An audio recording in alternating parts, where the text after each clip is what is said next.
Good morning. I'd like to call to order this meeting, March 15th, 2022, of the Santa Barbara County Board of Supervisors. Please stand and join me in the pledge. Ready? Begin. I pledge allegiance to the flag of the United States of America and to the republic for which it stands, one nation, under God, indivisible, with liberty and justice for all. Madam Clerk, will you call the roll? Supervisor Hart. Here. Supervisor Nelson. Here. Supervisor Lavanino. Here. Supervisor Williams. Here. And Chair Hartman. Here. And next is the minutes. May I have a motion to approve the March 8th, 2022 minutes? So moved. Second. Any discussion? All in favor say aye. Aye. Any opposed? Passes unanimously. CEO report. Chair Hartman, there's no report this morning. Clerk announcements. Chair Hartman and members of the board, I do have a couple quick announcements this morning. I would like to note for the record that we received a withdrawal request for departmental item number 2. Departmental item number 2 on our agenda today is from the Planning and Development Department. It is a hearing to consider recommendations regarding the Steiner appeal of the Rufino tentative parcel map, case numbers 21 APL 78 and 20 TPM 3, and this is in the 4th District. And I would just like to additionally note for the record that there were revised recommended actions attached to this item on our agenda, and we will be taking up this item around 11 a.m. I would like to remind the public that the Board of Supervisors meetings are being interpreted and broadcast live in Spanish. We are broadcasting our meetings in Spanish both for Cox cable subscribers in South County as well as Comcast cable subscribers in North County. Members of the public can now view our meetings in Spanish by turning on the secondary audio programming, also known as SAP or SAP, under their language settings. That information is currently being provided through the TV scroll. Lastly, I would like to remind the public who are participating in our meeting today of the board's updated methods of public participation. For the Board of Supervisors' methods of public participation and to provide public comment on general public comment or an item on the board's agenda, please see page 2 of the agenda. Members of the public can attend meetings in person, both in the Santa Barbara Board Hearing Room chambers as well as the Santa Maria Board Hearing Room chambers. Please note the board is following all local and state guidelines and are no longer requiring face coverings indoors. If you attend the board meeting in person, you will no longer be required to wear a face covering, but please be advised that the Public Health Department is still strongly encouraging all county staff and members of the public to mask and socially distance themselves in crowded areas. I would also like to remind the public that if you require any special accommodations, please contact the clerk of the board to make that request, preferably on the Friday prior to the board meeting. Individuals that would like to provide verbal public comment virtually may do so via Zoom by registering in advance via the link available on page 2. After registering, you will receive a confirmation email containing important information about joining the virtual meeting. Once the chair has announced the item you want to comment on, please join the meeting with the information provided. You will be placed on mute until it is your turn to speak. The clerk will call you by name. When removed from mute, you will hear a notification that your line has been unmuted. If you are using a touch-tone phone, you may need to press *6 to unmute yourself. Each person may address the board for up to 3 minutes, and this is at the discretion of the chair. If you have any questions, please contact the clerk of the board's office at area code 805-568-2240. Again, that's 805-568-2240. And that concludes my announcements for today. Thank you, Madam Clerk. So turning to our administrative agenda, are there any items that the board would like to pull for separate discussion? Any members of the public have an item to pull, Madam Clerk? Chair Hartman and members of the board, we have one request to speak on administrative item number 7. Would you read that into the record, please? And for administrative item number 7, this is from Community Services Department. It is to consider recommendations regarding a grant of easement for riding and hiking trail purposes from Railway Wonada LLC 2326 Railway Avenue, APN 135360002, and this is in the 3rd District. And as previously stated, we do have one request to speak from the public, and that is Kathleen Rosenthal. And unfortunately, Kathleen Rosenthal is not available on Zoom. But if you are viewing our meeting, please log into Zoom now to provide your comments. We'll wait just a moment and then we'll go ahead.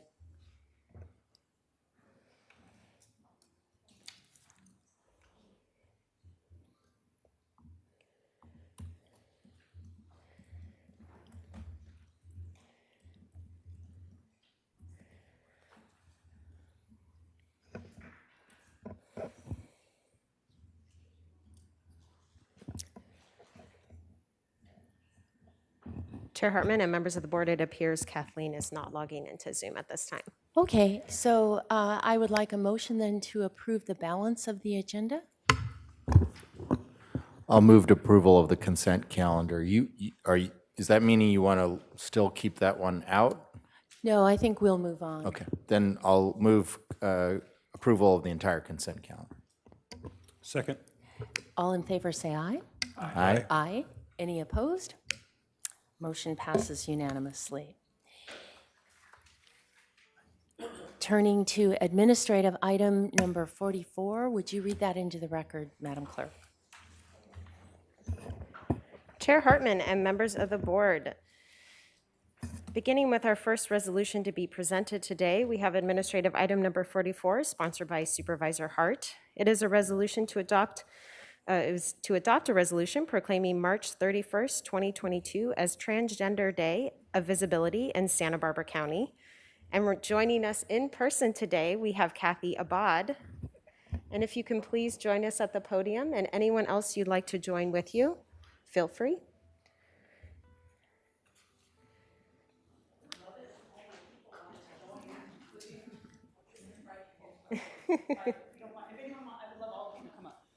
And I will go ahead and read the resolution. Whereas March 31st marks International Transgender Day of Visibility, a day to celebrate and lift up the voices and contributions of our transgender community while raising awareness of the work that still needs to be done to address anti-transgender violence and achieve lived equality. And whereas transgender people identify with a different gender than their sex assigned at birth, and trans and transgender are inclusive terms that embrace transgender men and women, as well as gender non-binary, gender non-conforming, agender, and gender fluid people. And whereas, in spite of progress advancing civil rights for LGBTQ+ Americans, transgender people continue to face discrimination, harassment, and violence at rates much higher than cisgender community members, disproportionately affecting transgender women of color. And whereas the idea for the Santa Barbara Transgender Advocacy Network, SBTAN, was sparked in 2014 by 3 families interested in forming a support group specifically for families of trans youth in Santa Barbara. Now SBTAN educates individuals and organizations on best practices for transgender and gender expansive clients, patients, students, congregants, and families. And whereas SBTAN operates Lisa's Place, the only dedicated community center in Santa Barbara for our transgender, non-binary, and gender non-conforming communities, as well as our families, friends, and allies. And SBTAN hosted Santa Barbara County's first ever recognized celebration of Transgender Day of Visibility in 2016. And whereas the Santa Barbara County has many organizations that provide services to the LGBTQ+ community, including SBTAN, Pacific Pride Foundation, House of Pride and Equality, UCSB Resources Center for Sexual and Gender Diversity, PFLAG, PFLAG Santa Barbara, Great Outdoors, Prime Timers of the Central Coast, Just Communities, Fighting Back Santa Maria, Healing Justice Santa Barbara, and Planned Parenthood California Central Coast. Now therefore let it be hereby ordered and resolved that this Board of Supervisors celebrates and proclaims March 31st, 2022 as Transgender Day of Visibility in Santa Barbara County, and with this proclamation affirms commitment to support our gender expansive community, passed and adopted today.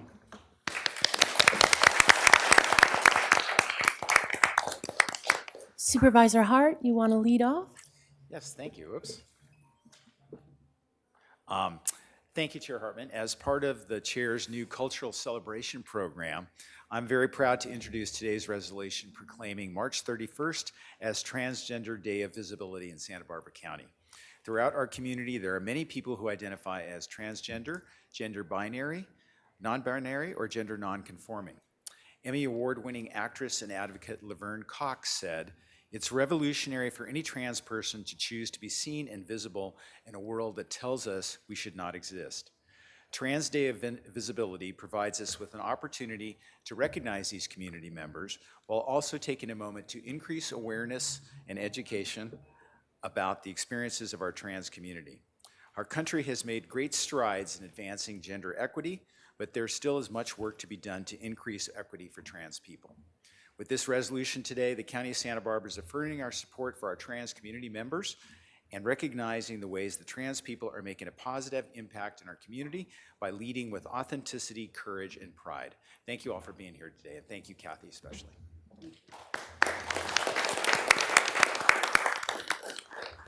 Ms. Sabat? So I'd love to say a few words. Can everybody hear me? This is the first meeting I've been to in a couple of years, literally. It's always on Zoom. So good morning, everyone. I'm Kathy Abad. I'm one of the co-founders of Santa Barbara Transgender Advocacy Network. From the bottom of our hearts, we are so grateful that you are issuing a resolution for Transgender Day of Visibility on behalf of our transgender and gender nonconforming communities here in town. Our son came out about 7 years ago at the age of 14, and we did not know what to do when we had found out we had a transgender child. So within a week, I went off to a PFLAG meeting, Parents and Families of Lesbians and Gays, here in town. Went into a room of a bunch of parents. None of them had a transgender child. About 20 minutes later, in walked two parents who would change our lives forever.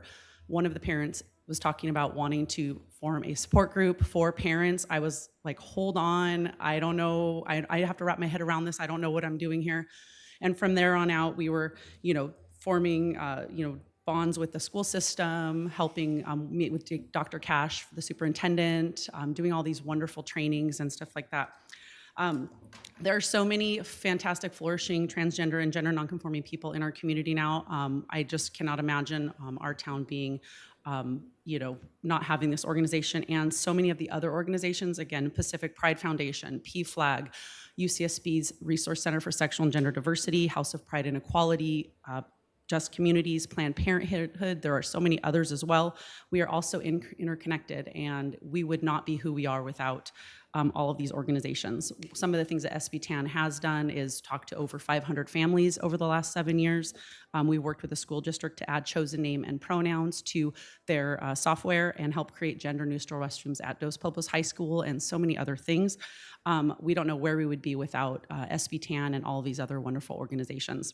If anyone is interested in attending a parent support group, please do have them reach out to me.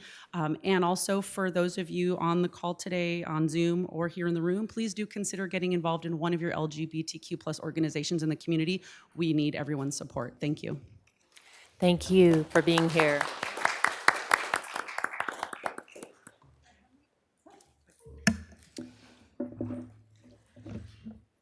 I'm Eileen Randall. I'm also a board member in SBTAN. I'm the mother of 2 young adults who were born at Cottage and raised in this community. They're now in their 20s. One is trans, one is non-binary. And I feel they're alive today just because of the support of these groups, SBTAN, Pacific Pride. They went to youth group meetings there, and the support that I received as a mother in our family. On NPR this week, there was an article about how politicized the non-trans legislation has become, and the numbers were 108 bills, anti-trans bills, especially aimed at children mostly, have been introduced in 38 states in only the last 3 months. Some are trying to make it a felony for families and doctors to provide gender-affirming care for their children. Idaho's bill could result in a life sentence for giving permission for children to have hormone therapy. And there really are no words to describe how devastating this climate is for all trans children, adults, and their families to hear of these laws being passed across the country. And that's why I'm very grateful and would like to thank the Board of Supervisors of Santa Barbara County to show their support for our families by recognizing Trans Day of Visibility this year. because it's very much appreciated by all of us. Thank you. Thank you.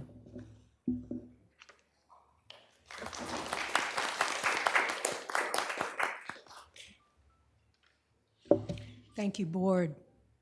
My name is Barbara Parmet, and I'm speaking on behalf of SURGE, Santa Barbara, showing up for racial justice. We educate and organize mostly white folks on how to work for racial justice. SURGE is in total support for the resolution in honor of Transgender Day of Visibility. We support our transgender and whole LGBTQ+ community because there can be no racial justice if there's no understanding of the power dynamics of white supremacy and patriarchy, the main systems of oppression and violence.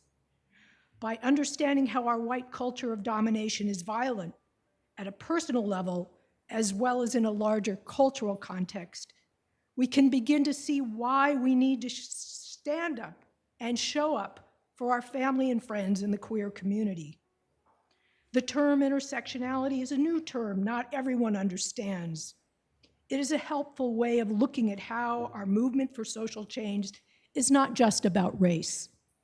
It is about homophobia, transphobia, ableism, and misogyny, as well as hatred of our earth and all the riches it provides. We stand with our transgender family specifically today in order to celebrate joyfully as a whole family, working together in solidarity. We celebrate you because you are us. Thank you.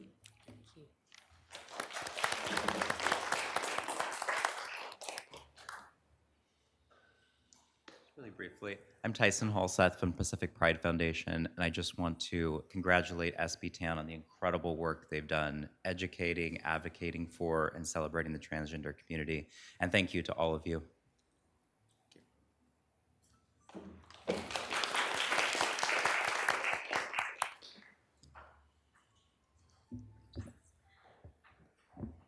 My name is Toni Flanagan, and I'm also a board member of SB Town. When my very young children, first my son, and then a few months later my daughter came out, I had no idea what to do or where to go. By chance, I met Kathy at a school meeting, and with their support, I was able to really understand my children, to help guide them, to get the resources they needed, to get them a pediatrician that would support them, and just to get support for myself and my family. Unfortunately, it is still a problem within Santa Barbara right now, the harassment of trans, non-binary, and gender non-conforming children and adults. My children have experienced this at school, and it is something that is continuing to happen. And so I am so thankful that you are standing up and standing by the trans, non-binary, and gender non-conforming community, because my family and many other families will benefit from this. Thank you very much.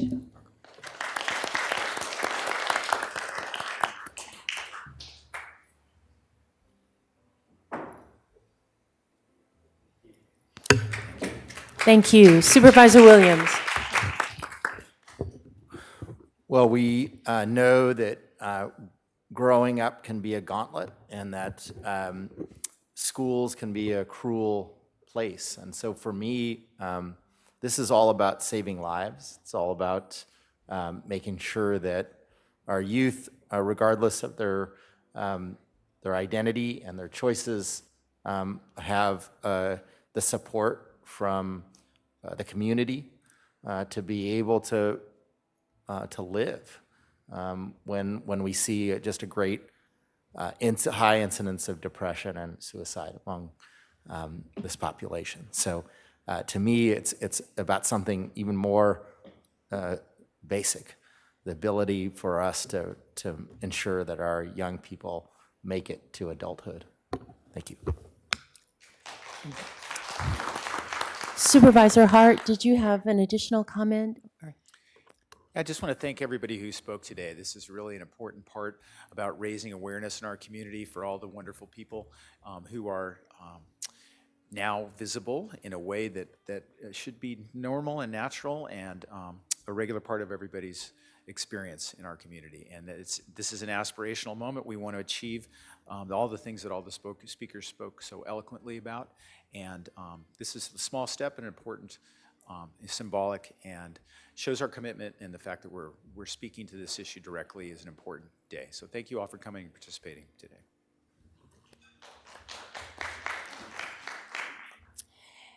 Madam Clerk, turning to administrative item number 45, would you read that into the record, please? Chair Hartman and members of the board, administrative item number 45 is sponsored by Supervisor Williams and Supervisor Hart.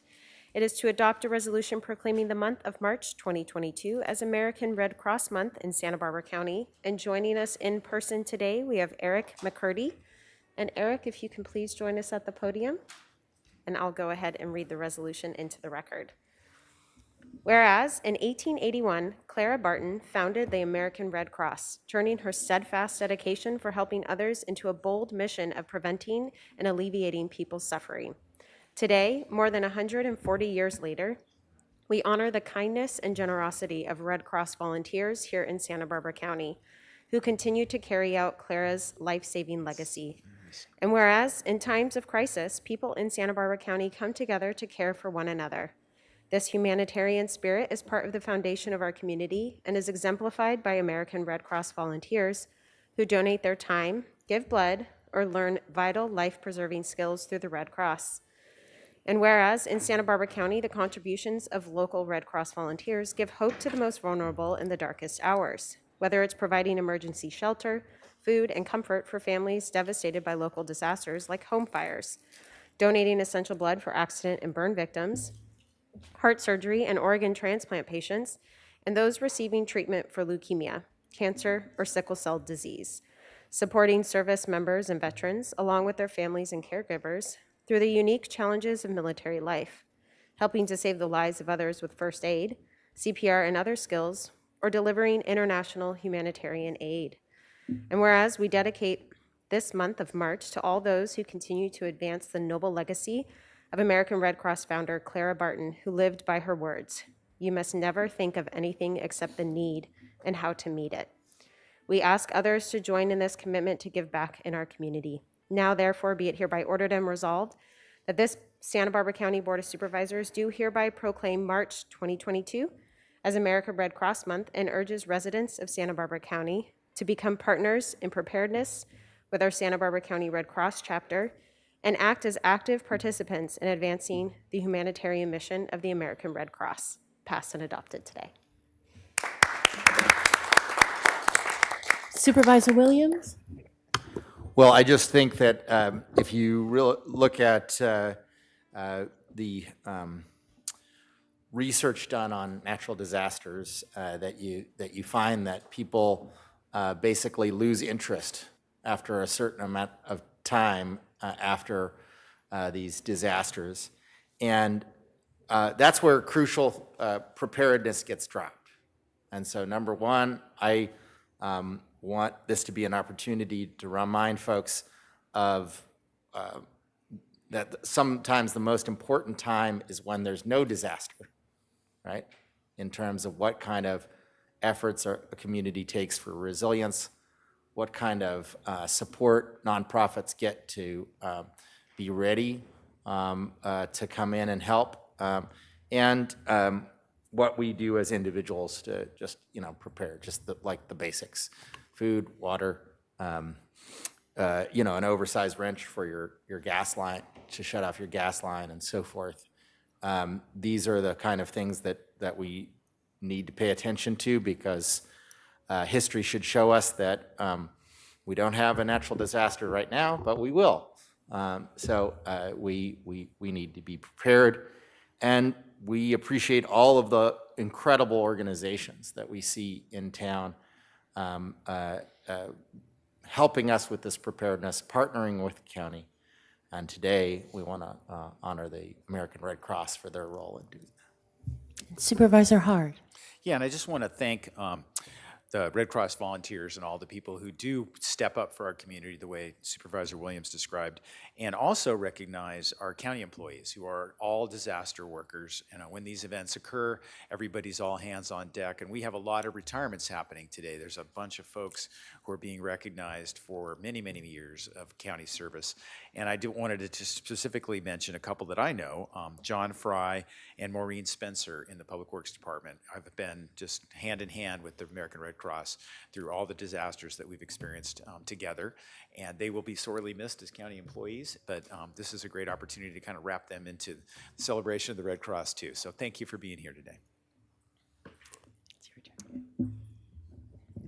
Wanted to thank the members of the board for this opportunity to speak. I know you extended this invitation to our regional CEO, Tony Briggs, who was unfortunately double booked today again. And so he asked me to step in and speak on his behalf. I'm Eric McCurdy. I'm a longtime volunteer with the Red Cross here. And March is a very important month where we do take time to honor the people who make the Red Cross mission, the humanitarian mission possible. This began nearly 80 years ago under then President Franklin D. Roosevelt, who declared a Red Cross Month in March of 1943, and it has been renewed every single year under every single president since then.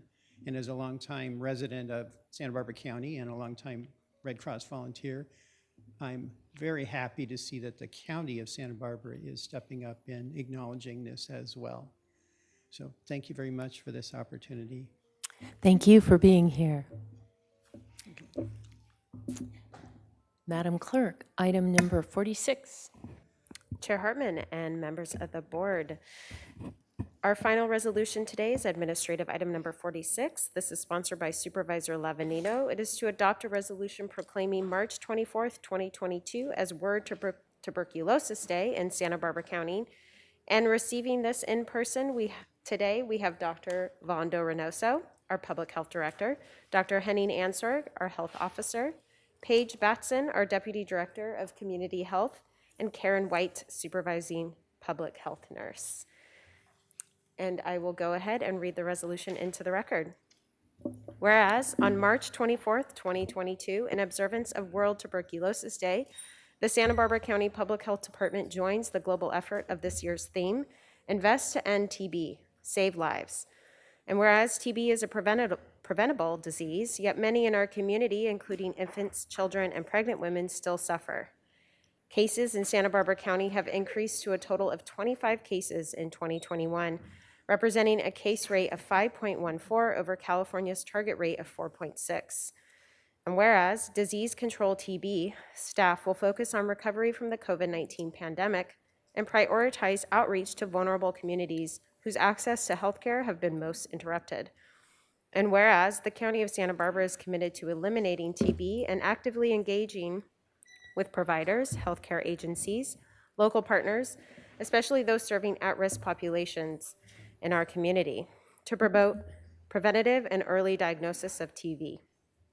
And whereas the Santa Barbara County Public Health Department congratulates Karen E. White on her retirement and exemplary work in leading TB prevention and control efforts and successfully managing TB outbreaks and complex drug-resistant treatments and investigations for well over 2 decades.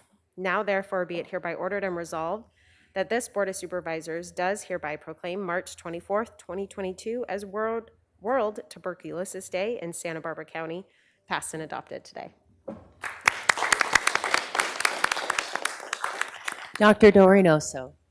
Good morning, Chair Hartman and members of the board. As you are aware, the TB control program is a key mandate and function of the local health department. I have led 3 public health departments and have reviewed numerous TB programs throughout California, and have to say that Santa Barbara County operates an outstanding TB control program.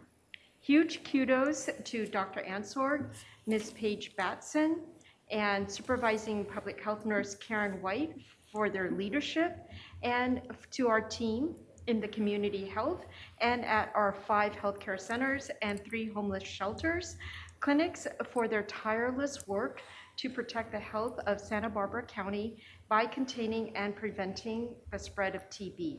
In particular, I'd like to acknowledge Ms. White's dedication to her team, her work in supporting their case investigation, case management, and treatment efforts. In addition, Ms. White's innovation in managing the process has transformed how we case manage our active cases, and we hope to publish the model as a best practice in the near future.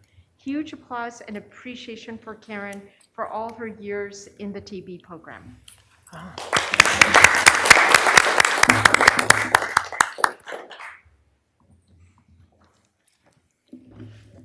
Chair Hartman and members of the board, I would like to take this opportunity of World TB Day to recognize the significant accomplishments of our tuberculosis expert, supervising public health nurse Karen White.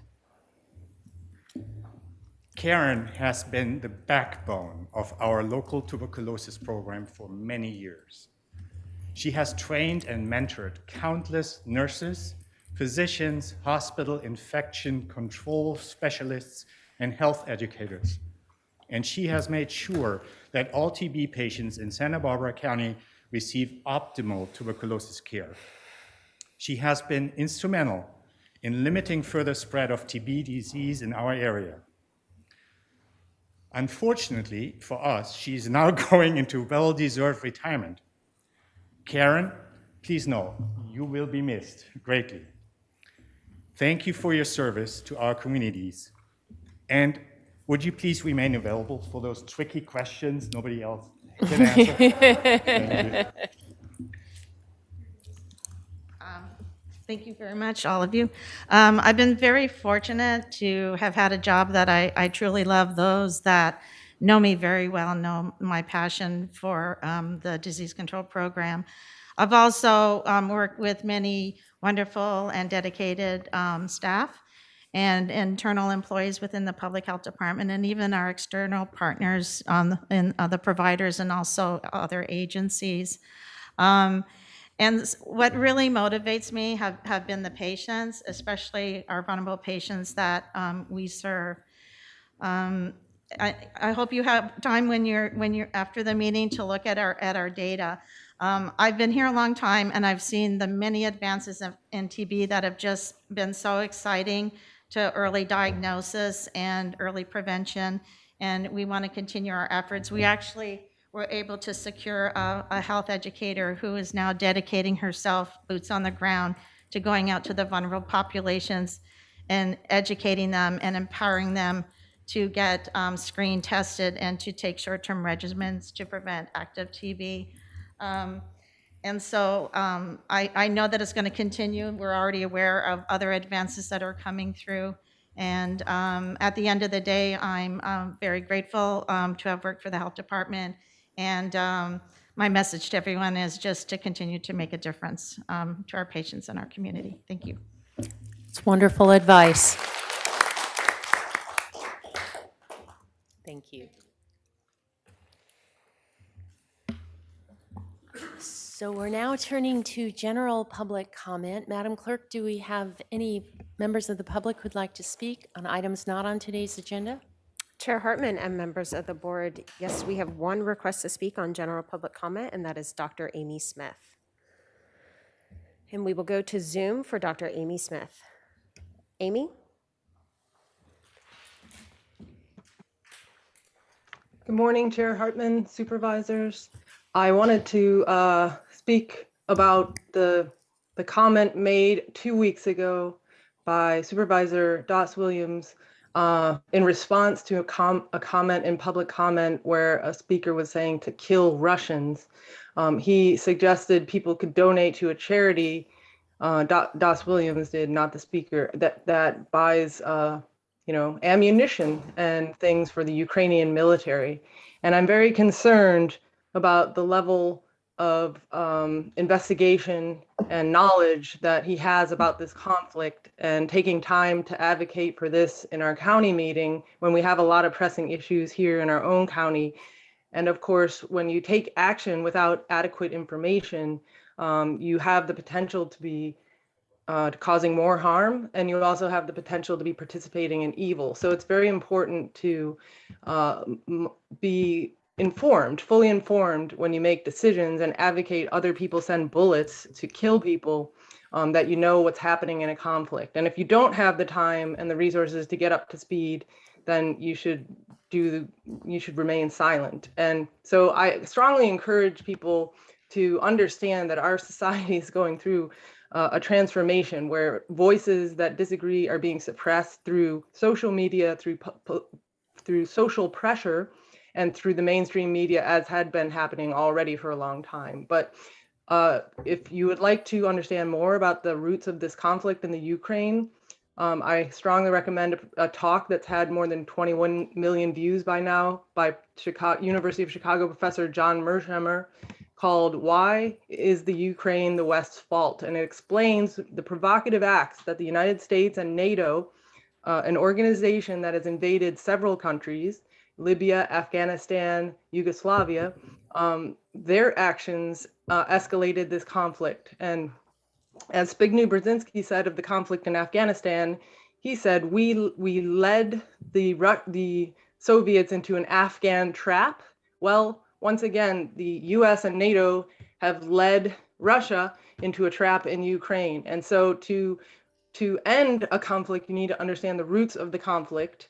And what the solution is to stop NATO expansion. It's not to arm people in a very vulnerable state who will be slaughtered. It's not nice to fight to the last Ukrainian for something that was completely preventable by our government. It is actually, I say, participating in evil. So I would encourage people to look more into this.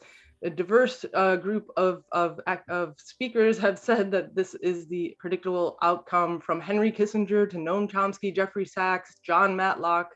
Many people And said— that is your time, Dr. Smith. And that concludes general public comment for today. Supervisor Williams? Well, since this public speaker continues to take pot shots at me for trying to convince another public speaker not to ship arms directly, but to instead take part in legitimate ways to give money to support the country of Ukraine's resistance, I will answer simply because I am in dismay to see public comment being used by folks of our political fringes, and frankly both political fringes, not just the right but the left as well, who have bought into the Kremlin's line of reasoning and continue to state historical mistruths, and seem to think that history began somewhere in the 1990s. I am well aware of the history. I am well aware of the history of subjugation by the Russian Empire, of the Cossack tribes of the area. I'm well aware of the invasion by Red forces after the October Revolution, the brutal suppression of Ukrainian independence after the Russian Revolution, and the even more brutal human-made famine of forced collectivization, in which Russian Soviets caused millions to die in Ukraine. And then fast forward to this place then being people in this country or elsewhere buying into the Kremlin's line of reasoning that, these people just decided to separate from Russia recently. This is a unique place with its own identity. It has many Russian speakers, but those Russian speakers have made a very sharp shift in public opinion, especially since 2014 and the failed statelets that Russia helped establish in Donbass and Luhansk.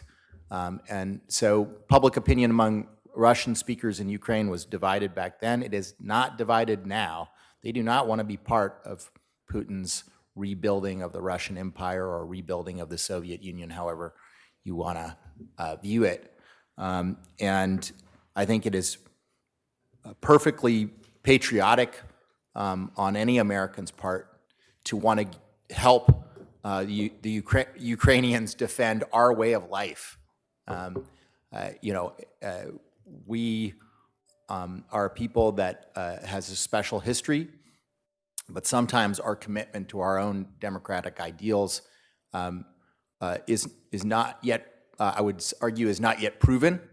And so if Americans choose to support the Ukrainian government with their funds, I highly encourage it. And in fact, because of this public comment, I'll repost those charities today on my Facebook because frankly, those people in Kyiv need our help, and they don't just need our help just with humanitarian aid, they need our help to defend themselves.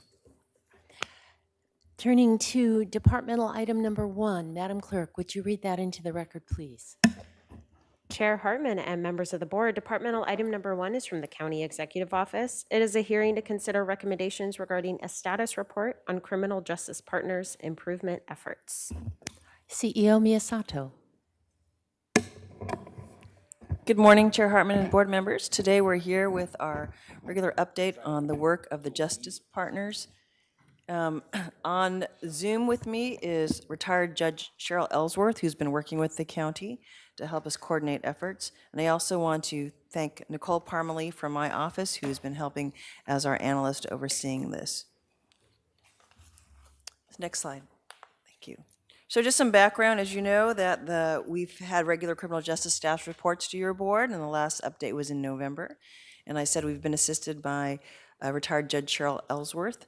And we've developed a tracker, a criminal justice initiatives tracker that she will review with your board that talks about our achievements or progress. Today's report will talk about some of those ongoing efforts of a discussion of 5 initiatives that were deferred or removed from the tracker and 9 initiatives that are on the tracker still. And with that, I'm going to hand it over to Judge Ellsworth.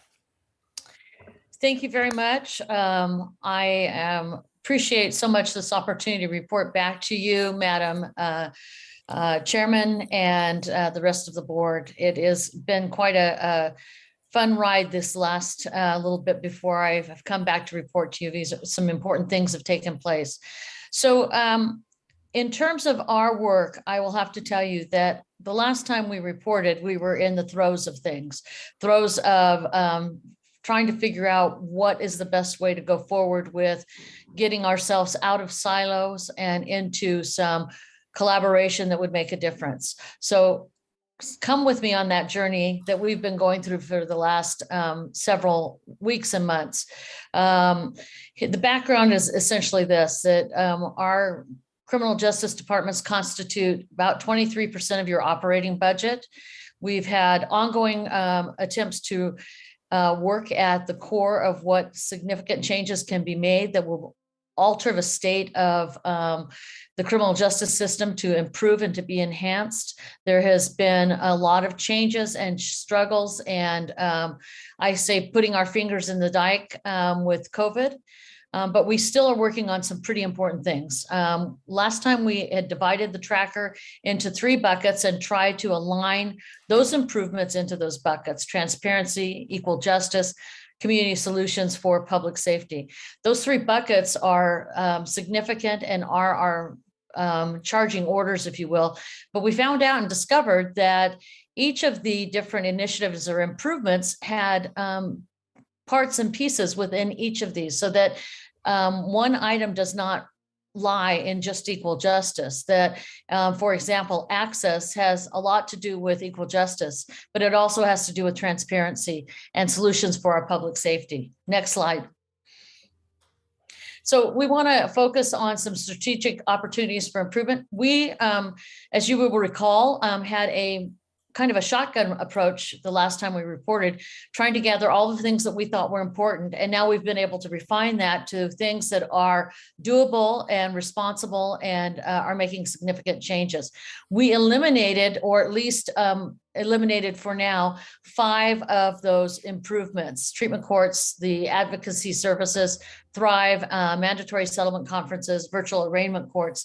And the reason we did is that some of these issues are significant, and we may look at them in the future, but quite frankly, some of them are no longer relevant for inclusion, and they also rely on external entities. So we want to make sure that we can control what we have under our control. Next slide, please. So we've provided you with a tracker, and these are in priority level. So what we did previously, as I indicated, was to put things in buckets. And instead now we have prioritized them and given you, I believe, a very good informational as to where we are, how things are going, and what are our roadblocks, and what we need to achieve still, and those that we have achieved things in. In our estimation, elevated now above diversion and above some other issues is that access to incarcerated clients.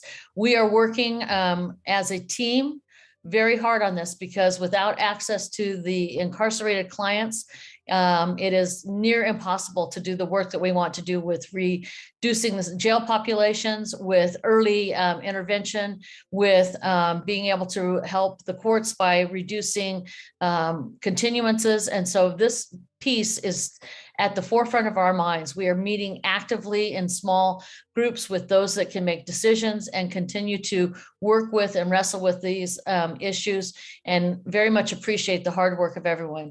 Discovery is key to that as well. We have come before, and I have to tell you, I believe there's a sea change. I want to reach out to and indicate the public defender and the district attorney have worked very, very hard.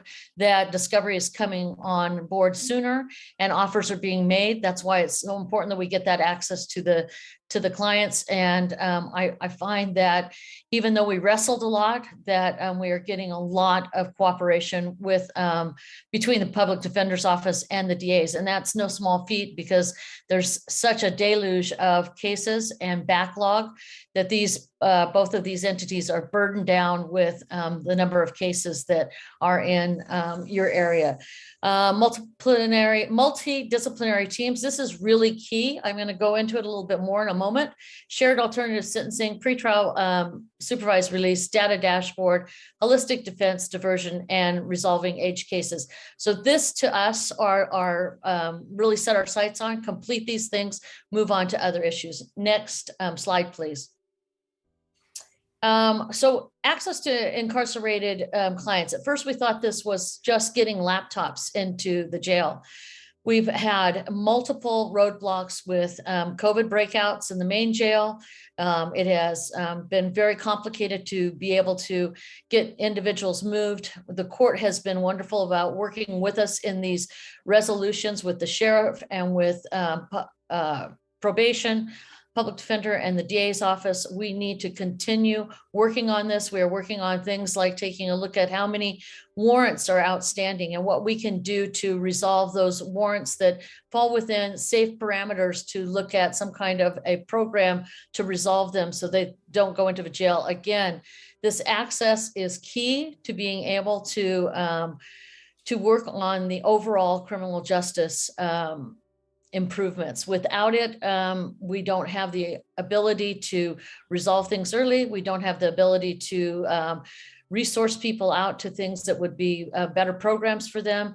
And we are continuing to work on a coordinated, transparent plan for this dependable, confidential, and standardized access protocols, which means some work on being able to schedule the time by themselves without having to go through individuals through a scheduler at the jail, and also the ability to know what is available, what time, and what are those Zoom rooms dedicated to, and when does the court take priority.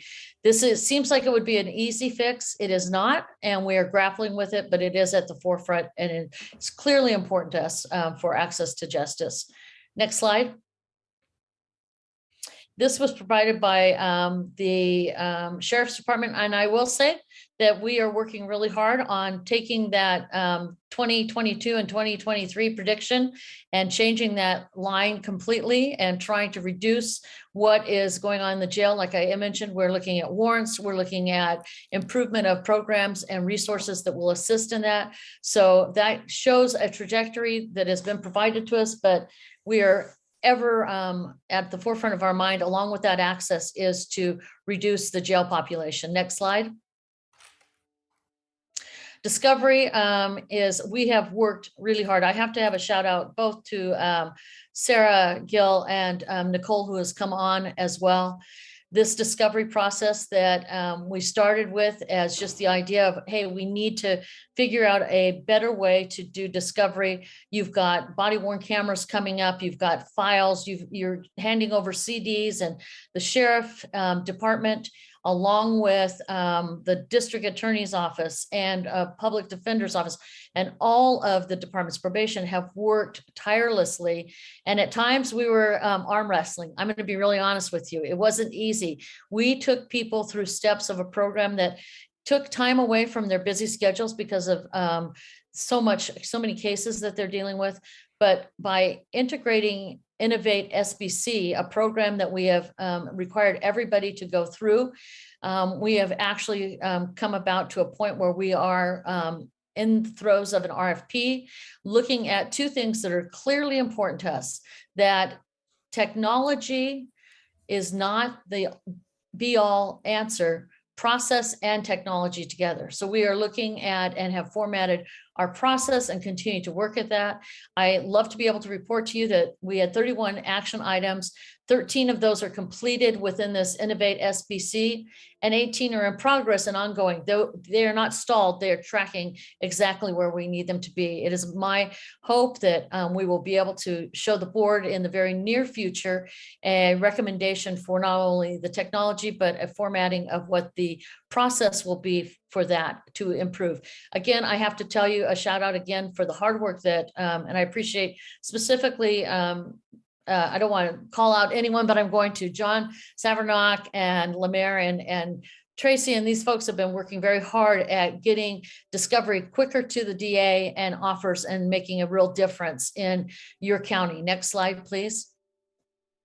All right, this is really important, and I'm going to take a moment here to talk about the multidisciplinary team. I want to read to you the description and the purpose, because we had a lot of different names on this, but I would be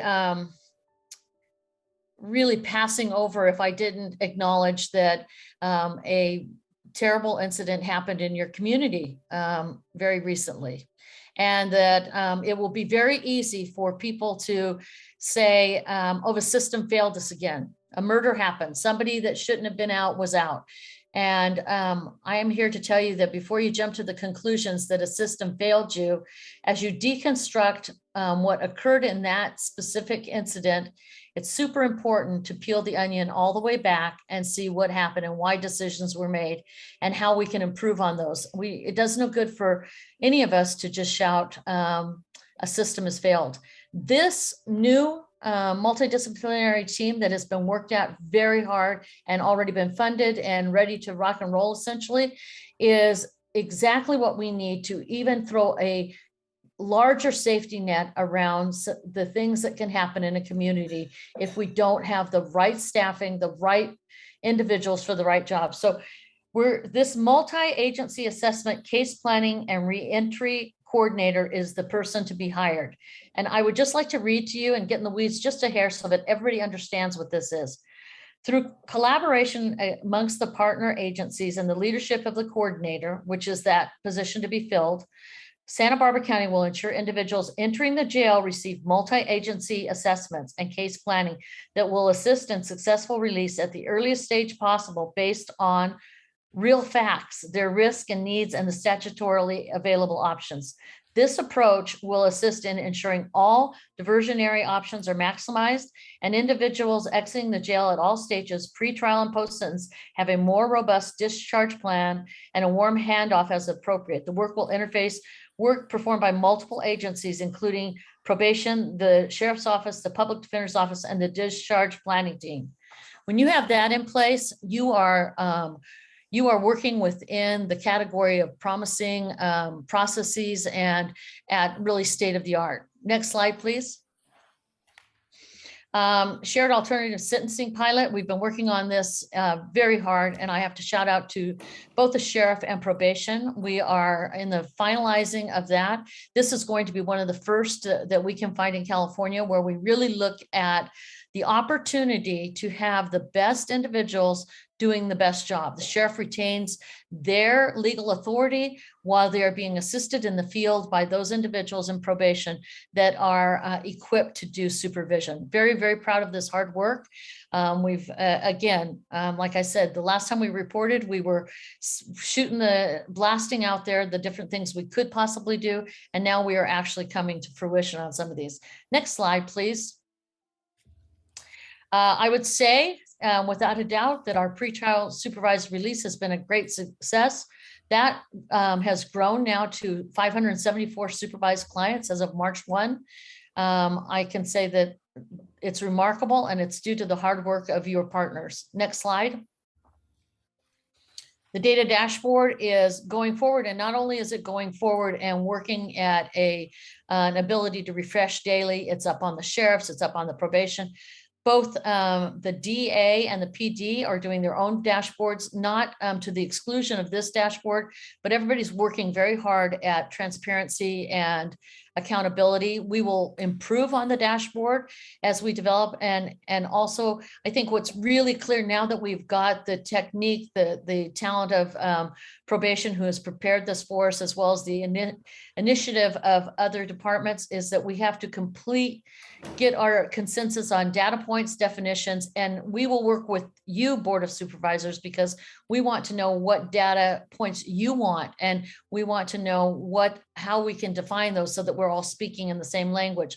I'll give you an example. We don't want to place perhaps a diversion and call a treatment court diversion when it's legally not a diversion program. It's a different kind of program, but some people see that as being diverted from the regular incarceration pattern. So we want to make sure that our vernacular, our glossary, our data points are all those that you want, as well as what would be interesting to the public, and also in our buckets, the public safety, the transparency, and accountability. Next slide, please. I would have to say that the holistic defense is a huge success.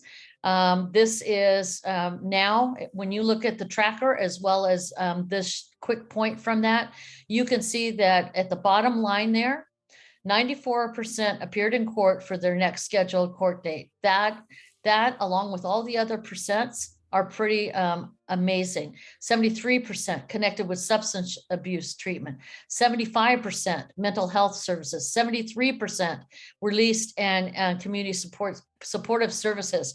This kind of idea, along with that multi-agency assessment, along with discovery, along with these protocols that your teams have been working very diligently at, are why we can have success and change things around. And I have to tell you again, I feel a sea change. There's lots of work to be done still, but I'm really proud of the work that folks have done. Next slide. Diversion, we're continuing to work with the court on emboldening their opportunity and choices to do judicial diversion that lies directly with the courts. Probation has been masterful at setting that up and assisting us. These are really pre-filing off-ramps. So when you use the diversion as a word, it is a term of art. Restorative justice offers a wide range of benefits for our community and offenders, and working with and getting information from John Savernack on behalf of the district attorney's office.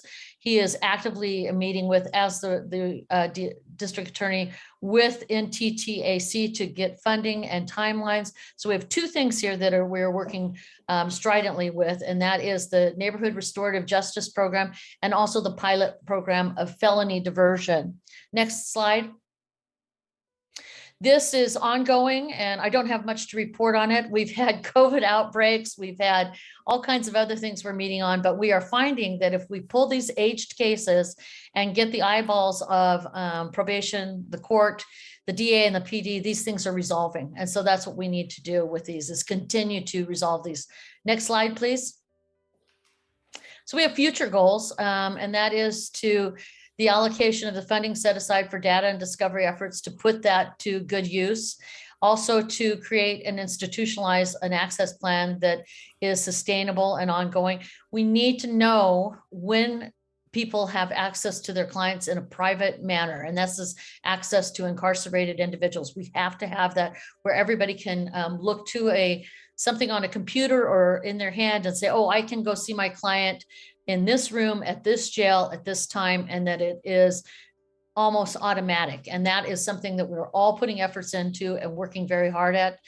I think once we get this multidisciplinary case management team together, you're going to find some massive changes. And maintain a positive working relationship with the courts. I have to say that Angela Braun is coming to our meetings and helping us and working these things through, and continuing to be an open-minded individual that is assisting us in many ways. And we appreciate that, as well as, of course, the PJ and Mr. Parker. We will focus on technology, but I want to tell you that we are focusing on continuing to improve our processes, which need help. But I can say from the Sheriff's Department, finding in Innovate SB some small things that they could change. They changed where they kept their CDs so that they could more quickly get discovery to someone. And that was part of a small change, kind of like atomic habits. I don't know if you know about it, but 1% changes bring about great things in the future. Next file, listen to me. Next slide, please. So in summary, the criminal justice collaboration work continues. Sometimes we are at odds and we wrestle. Other times we come to consensus after that. And we are always thoughtful and respectful. Partners meet twice a month to work on these and track progress. It's been made in lots of areas. And it's not understating that systematic change takes time and commitment. We'd love to come back to you in 90 to 100 days with a status update. I have in house for you and on Zoom, all of your leaders to be able to chat with you or answer any questions. Next slide. And here are our recommendations, that you receive this report, providing direction that you want to, that we continue doing the Innovate SB, which is now married to the RFP, and we are working very hard. We'd like you to direct the staff to have us come back. And that E is that determination that needs to always be made. Next slide, please. All right, and as I've indicated, I'm happy to answer questions, but truly we have the department heads here to answer questions. I thank you for this opportunity. It is a pleasure, and I hand it over to you. Thank you. Thank you, Judge Ellsworth. And maybe you could help us who we should direct questions to. Supervisor Hart? Yeah, I just want to thank Judge Ellsworth for her presentation. The summary slide that talks about how complicated and difficult this work is and celebrates the collaboration that's happening is really the key for, I think, our focus and the public's looking at this work. Making these kind of adjustments and shifting long-standing practices to be more collaborative and more thoughtful and more data-driven is not an easy task, but I'm really pleased by the commitment that all the criminal justice partners are making. We have the district attorney, Dudley, and John Savernock working hand in hand with Teresa McCouga at the public defender's office. Sheriff Brown's engaged on these issues, as well as probation chief Heitman. They're meeting, very regularly, twice a month, tracking all these very complicated, interrelated issues and making progress. And that systemic change takes time. So we're committed to this. The board put $4.5 million of funding into this effort to advance improvements. And The reason being that 23% of our operating fund budget goes to the criminal justice space, and that's a lot of money. It's a lot of taxpayer dollars, and I think folks want to make sure, that we're treating everybody fairly, and that we're having a system that protects public safety and recognizes the serious consequences of all this work together. So I'm pleased with the progress we're making. I know that the multidisciplinary discipline team, MDT, is a big, important next step, and we need a coordinator for that work. And we're working through the issues through the CCP and trying to come up with a way that we can fund that and maintain that focus. And I'm just pleased that we're making progress. There obviously are issues that remain to be resolved. We had this horrific crime that occurred earlier this week, and my sympathy goes out to the victim and her family. This is, something that is not acceptable, and I know everyone involved is working fast and hard, to make sure that justice is served, and that the system is able to make sure that an issue like that doesn't occur in the future. Supervisor Lavanino. Thank you, Madam Chair. Well, I echo everything Supervisor Hart just said. The problem for me is I think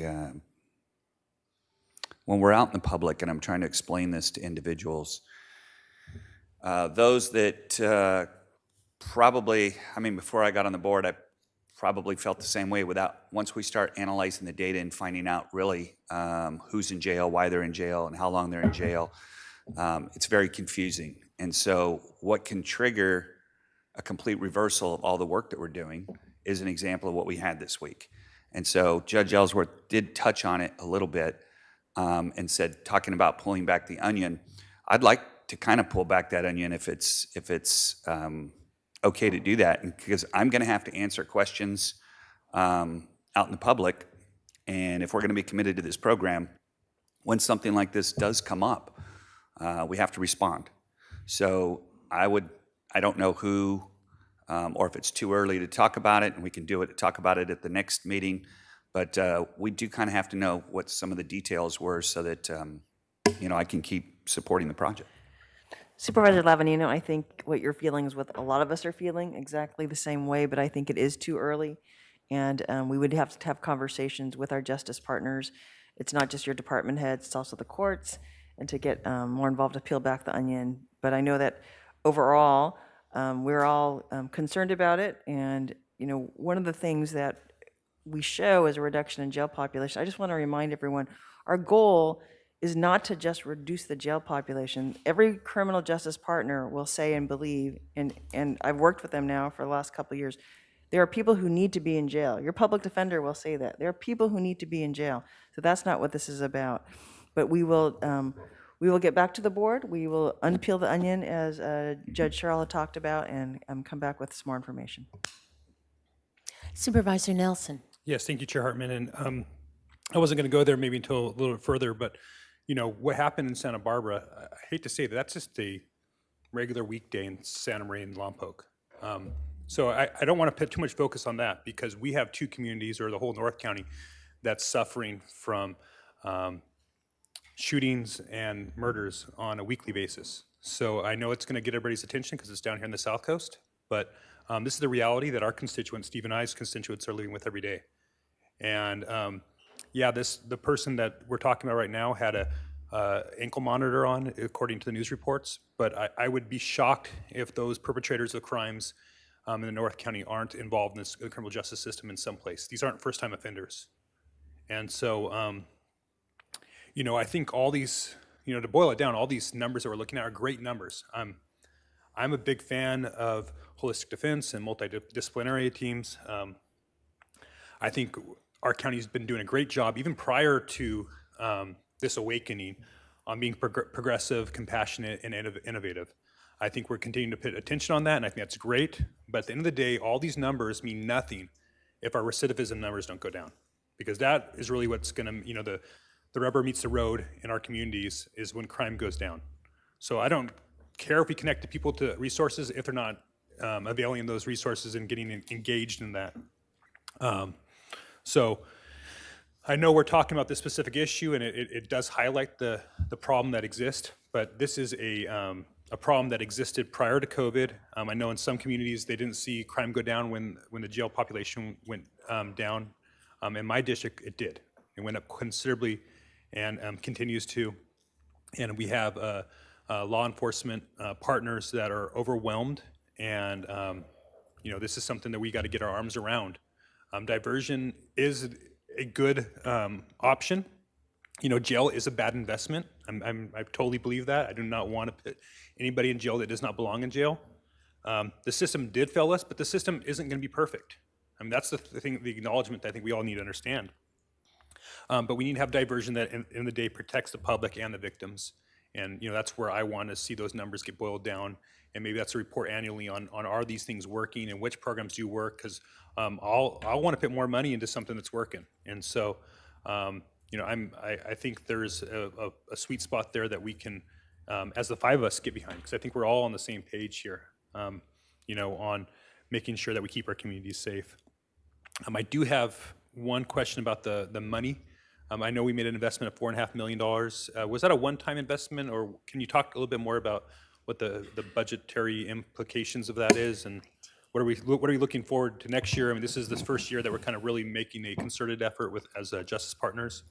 Supervisor Nelson, some of it was one time, some of it was ongoing. That was just the overall investment the board made in the criminal justice department departments in funding some of their expansions and some of the things that needed to be done. On the data discovery issue, the board set aside some funding that Judge Ellsworth talked about, that we are still going through a process, and we'll be dispersing at the end of that process to see what's the best electronic solution for discovery to speed that process, and also to assist the departments who are facing overwhelming amounts of electronic discovery that they're having to review and sort through. What we are, on the budget side, my office is going through the budget reviews now with all our departments. We are seeing some significant requests from departments, and so we will provide you, as we always do at the budget workshops, with all the requests and our recommendations. Okay, thank you for that, CL Miyasato. I'm gonna be really interested. I don't know if I don't think we're gonna have a special item on this for budget hearings, but I think it's obviously gonna be integrated into our budget hearings, as this touches so many different departments of the county. And I'll be really interested in seeing where we can make targeted investments to, again, help reduce recidivism and make our communities safer. I did have a couple of questions myself, and the first has to do with the multidisciplinary teams and holistic defense. And I would like to understand better how they differ. And Public Defender Makuga is here, so maybe she can respond to that. And then my second question has to do just with a summary of where we are on restorative justice, and that may be Mr. Savernock. Good morning, Madam Chair, members of the board. Chief Heitman's not here, and I wish he was, so we could talk about the two multidisciplinary teams. There's one multidisciplinary team that exists right now that this board is familiar with, that has been engaged in working in our encampment strategies and our homeless outreach, which has been extremely successful. The second multidisciplinary team that is rooted in our CCP is rooted in addressing some of the problems we're talking about today, which is an upfront approach when an individual has been arrested and is incarcerated, so we as a team could present better options to the judge, to the district attorney for release. That's the distinction. They would work closely together, because what you hope is when an individual is released, all of the support systems that are necessary, especially for those complex clients, will be followed, and we'll see less recidivism, we'll see less tragedy, we'll see more success. What I like to talk about, and I think Mr. Savernock and the district attorney would agree, is when we talk about diversion, we should divert for success, not divert just for the sake of diverting. So I hope that answers your question. So is holistic defense come after the team does, is it like a diagnosis and then treatment, or could you help me understand the relationship? So we've just practiced holistic defense, our entire office. Clients that come in who need services are often assigned advocates. We are a multidisciplinary team organization. What you would hear from our partners, including the district attorney, is that my advocates work closely with all of the tentacles of the criminal justice system. We often will present to the district attorney regarding treatment options. We will present to the court treatment options. We will work with those clients in the field. All of those teams work together. In fact, my advocates work closely with the multidisciplinary teams that are sort of set up separately within behavioral wellness, within our homeless community, within the MDT team that has been funded. So our advocates are MDT by nature. Does that make sense? We're involved in everything. Okay, it helps. And, Okay. and I mean, I saw how in homeless encampments effective the teams are, and I really believe in it. My mother was a nurse at City of Hope, and there, decades ago, they had multidisciplinary teams, different physicians, nurses, social worker, financial, to help people.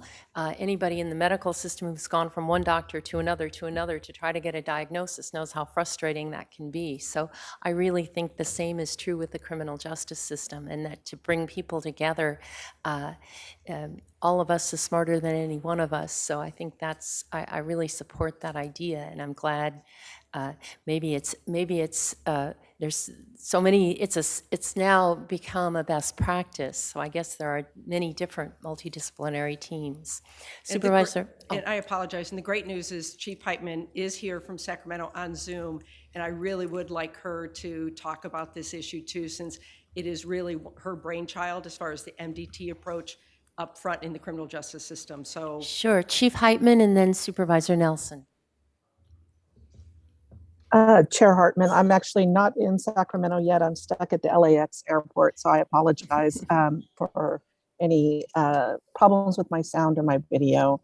But in response to the question posed, I see this multi-disciplinary assessment team under the leadership of a coordinator. It's really pulling the pieces together of some silos that currently are in existence that work with those exiting the jail, as well as working with them and doing an assessment for those first being considered for pretrial or for alternative sentencing program. It's taking a medical model basically and investing resources in working together to make sure that we understand the individual's risk as well as needs. And we look at all of the different pieces that would need to be put in place to safely return them to the community. It's a little bit different than what Ms. Makuga and her team within her office are doing, as they're really looking at it as a strategy, a whole person strategy for the whole defense effort, whereas this effort would be very focused on those entering the jail and looking to use all of our resources in a very coordinated way to return them to the community as safely as possible. Thank you, that helps. Supervisor Nelson? Thank you, Chair Hartman. Yeah, I know it's kind of a cliche, these silos that we need to get out of, that we keep talking about that, but we are embracing that, which is great. I think I'm also a big fan of holistic defense, and I want to make sure I reiterated that. It's a good investment. At the end of the day, a lot of people are doing the same job. We have case managers, we have other people within social services, public health, behavioral wellness, all those pieces that touch somebody that's probably in justice involved. And so it's great, I think, what you guys are doing, Tracy, and thank you for being a leader on that. And I think that that's great that, like you said, your whole entire department is holistic defense. And that's not just a buzzword, that's an approach. It's a whole person approach, knowing that it's not just a crime, it's what's led to that crime. And so I think that's really important, the work you're doing. And I think that approach across the board in the county, as we're dealing with those who are less fortunate and need engagement and help, is going to go a long way. I do like to hear from the district attorney's office and Mr. Sabanach at some point as well. So Sure. I just wanted to follow on the holistic defense. The model, the measure of success is recidivism or not. And you've done some research, if I remember, initially on your program. So you might just remind us of that. Well, I think there's still a lot of unknown on the recidivism piece, quite frankly. I'm not going to pretend to this board or anyone else that nationally what has been studied has proven that we reduce recidivism. What we do know, and based on our study, is that the clients that we served in this model returned less into the system and appeared more in the system, meaning when they were required to appear. We are building into our case management system, thanks, because of Deepak Badwani behind me, those pieces to be able to report to this board. We recognize that recidivism is an important element of the criminal justice system. We believe, although, and only have anecdotally, that it does in fact reduce recidivism. I think our data points show that, but now we have to connect those dots. So I apologize that I can't give you more robust data, but there will be data on that. And ballpark time, 2-3 years or longer? Mr. Badwani?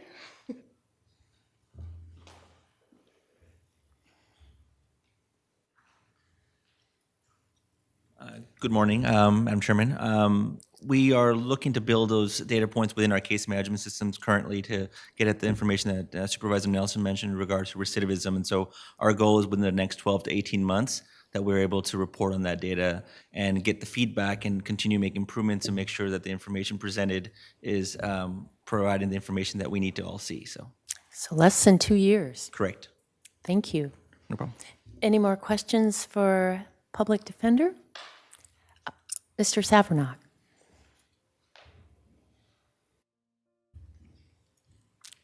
Chair Hartman, members of the board, a little bit about what we're discussing today when it comes to some of the programming. The Goleta Restorative Justice Program, and that was a very conscious decision to take the word court out of there because it is not court. It is taking somebody and diverting them away from court in the traditional criminal justice system. So that program being a restorative program, the effort in that is to take the people that participate and to make them part of the community. They meet with the facilitator. In this case, the program is centered in Goleta. When Supervisor Hart proposed the program, he found a location willing, geographically centered enough, and very enthusiastic about it. So the facilitators, the people that meet with the individual participants, the people that head the meetings, are community members. The panelists who ultimately will also be at a meeting with the participant and determine what restorative efforts they have to engage in are also members of the community. The entire goal is to have the person work to correct the wrong, make restitution, and also give them a sense of community, make them feel they are a part of the area in which they live, give them a sense of ownership in their own neighborhood and the jurisdiction in which they live. So the concept of the restorative program and the concept of the felony diversion program, which we will be developing, which we are working for the Center for Court Innovation, assuming we can get budgetary issues on the federal level resolved. These are not get out of jail free cards, quite the opposite. In our current overburdened criminal justice system, with the cost and the expense of jail, with burgeoning caseloads at the public defender's office, the DA's office, probation, oftentimes some of the offenders who would participate in a diversion program or a restorative program, if going through the traditional system, would actually have significantly less involvement, less to do, less effort put into it. The people that participate in these programs for the benefit of not receiving a conviction, or in some cases, not even having a record of a charge being levied, the price they pay for that is effort. And the price they pay for that is dedication. So make no mistake that this is not a get out of jail free card. And as regards the horrific incident that happened, that is a pending investigation, a pending case. I'm not at liberty to talk about it, but I can say in every situation where something that horrific occurs, that we at the DA's office always take a deep inward look, looking at every step of the process, every step of the history. We will and are engaging that, but I can say that that incident, the surrounding circumstances of that horror, have nothing to do with any of the programs we've been discussing today. And I had a few follow-up questions, and the first is the Goleta program is for adults, is that correct? And it's a pilot that will be then expanded countywide, so everyone would have that advantage? It is definitely an adult program. There is a coordinated effort with another group that is attempting to establish a restorative juvenile program, working in coordination with probation. I am also involved on that committee. But this is an adult program, and the concept was based upon what the experience in Yolo County was, is once you establish the program, show its effect and effectiveness in that community, then you have a formula to spread throughout the county. And getting this program started with one full-time employee in the middle of a pandemic was a significant challenge. But as of now, all the program parameters, the program documents, the people that will train the trainers, the people that will train the facilitators and the panelists, they are already in place. So once we have established the success of the program, moving it throughout the county will be significantly easier. And as the felony diversion program gets implemented, we do a needs study, we come up with a program. Then as the restorative program moves out countywide, then comes the opportunity to integrate aspects of that felony diversion into that program. And as we've discussed, I'm particularly interested in juvenile restorative justice and hope we'll see progress on that front. Supervisor Lavanino? Thank you, Madam Chair. So I guess what I'm struggling with is like being out when we're out in the public, especially in North County. I mean, it seems like it's a weekly thing now. I mean, we just had a situation where somebody was shot on Broadway at 7-Eleven, 1900 South Broadway. That's not in what some would consider a bad neighborhood, or it's right there in downtown. And so people come to me and they're, well, what's going on? So if we say it has nothing to do with the policies, and I agree with you, that it has nothing to do with the policies of us trying to kind of re-engineer the entire criminal justice system. Does it have anything to do with what was done or is continuing to be done at the state level legislation? Or if it's not, in your opinion, I would ask, like, what's wrong with us at this point? Like, what's going on in society where everybody's all of a sudden it's, you know, drugs. Yeah, there's more violent crime, it feels like. Again, we are certainly waiting for conclusive data. We do have initial data, initial reports from law enforcement is that violent crime is up. But there are several aspects to what we're doing to, quote, breaking the silos. And I would say I have for approximately 20 years been hearing the phrase at Board of Supervisors meetings about breaking the silos. And this is the first time I've ever seen it occur.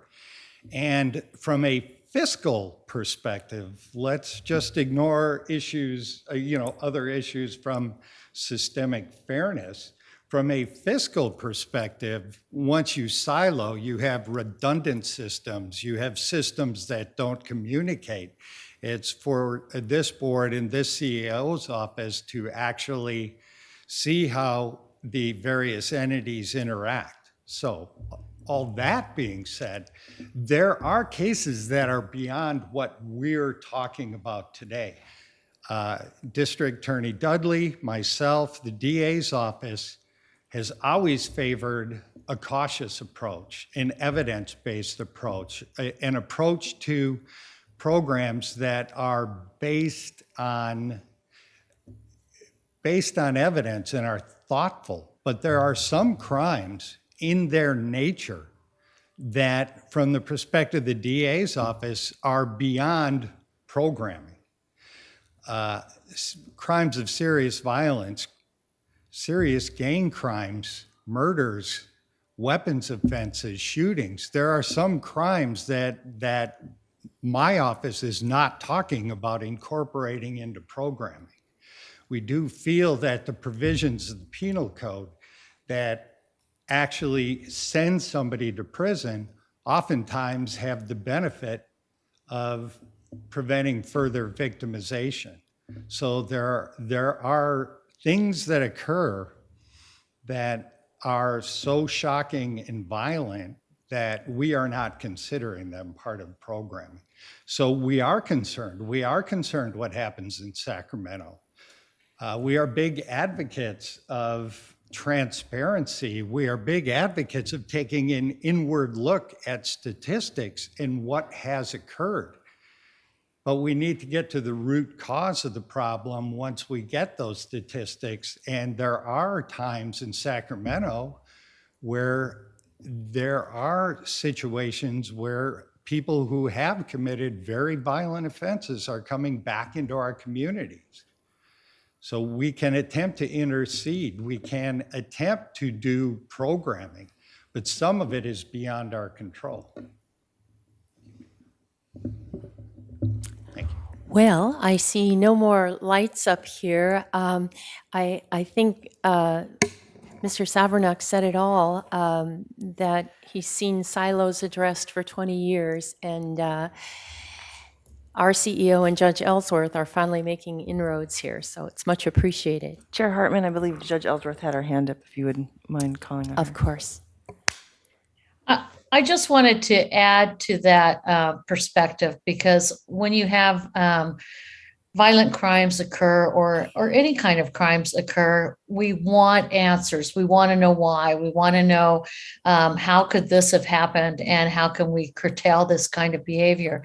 I just want to indicate to you, I was on the bench for almost 20 years and I've seen it all and had the opportunity to have these kind of horrible cases before me.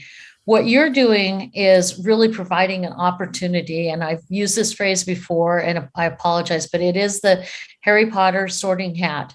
By putting into place programs, processes, and protocols that run the gamut from access to discovery to diversion that allow, and this MDT that allow you to sort the type of cases that are before you, the type of individuals, the criteria, and the ability to attach to those individuals who are incarcerated certain protocols and way of dealing with it. You can take the lower hanging fruit, meaning those that are most able to benefit from resources applied to them through holistic approaches. And then you can give your very overwhelmed, overworked DA and PD the opportunity to have more time with these more heinous crimes, these critical things that need to be addressed.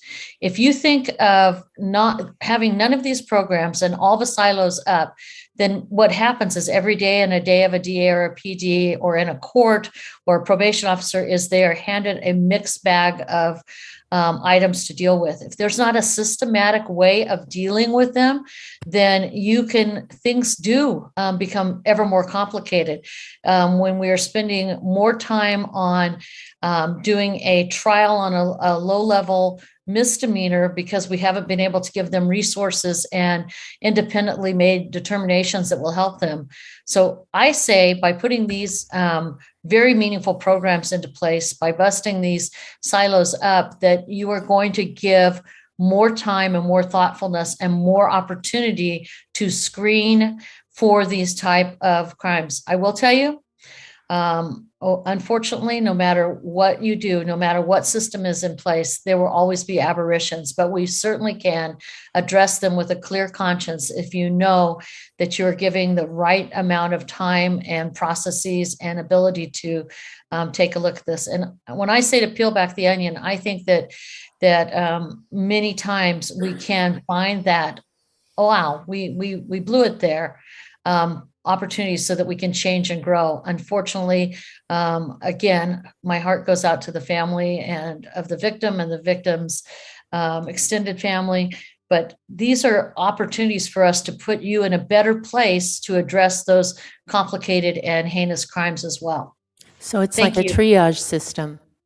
It really is. And I think that I really appreciate the leadership of Joyce and Tracy, because they are really at that, they're at that pivot. And like was said, there is a holistic approach that is permeating all of the way that the public defenders are dealing with things. And the district attorney is working so well with trying to help us sort those. So they also have ample time to address those cases that should take more time and should have more effort given to them.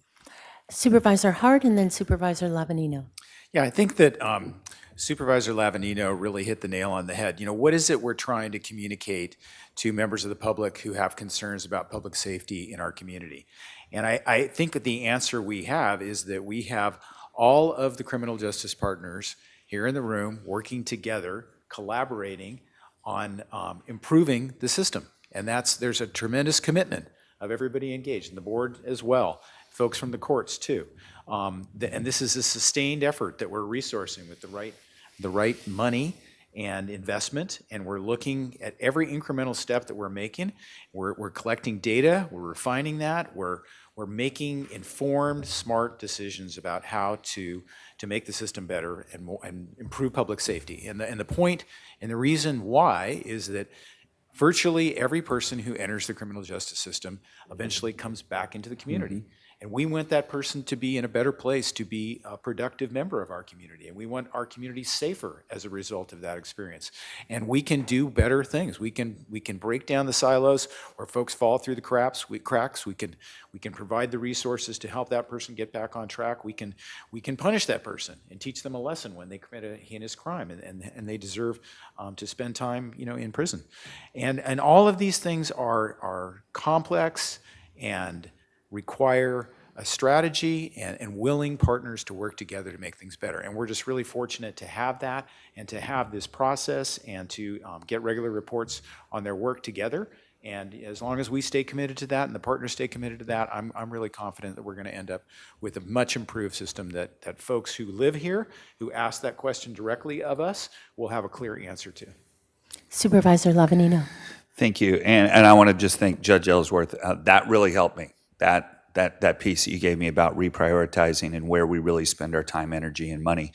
And so I want to thank you for that. And I want to thank all the justice partners. As was said, that we've talked about this for a long time since I've been on the board, and this is the first time we're actually getting to the meat and potatoes. And I can't wait for the 2 years down the road when we look back and we'll be able to look at numbers and say how well it has improved. So thank you. Madam Clerk, any public comment? Chair Hartman and members of the board, we have no requests to speak on this item. Okay, I guess we're ready for a motion. I just wanted to say, so we'll be back in 90 to 120 days to hear more. And I think that what people have heard is that this board is 100% behind this effort and delighted with the progress so far. Supervisor Williams.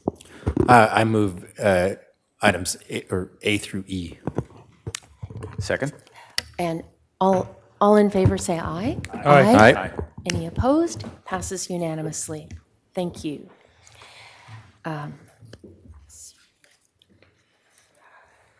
Departmental item number 2. Madam Clerk, will you read that into the record, please? Chair Hartman and members of the board, departmental item number 2 is from the Planning and Development Department.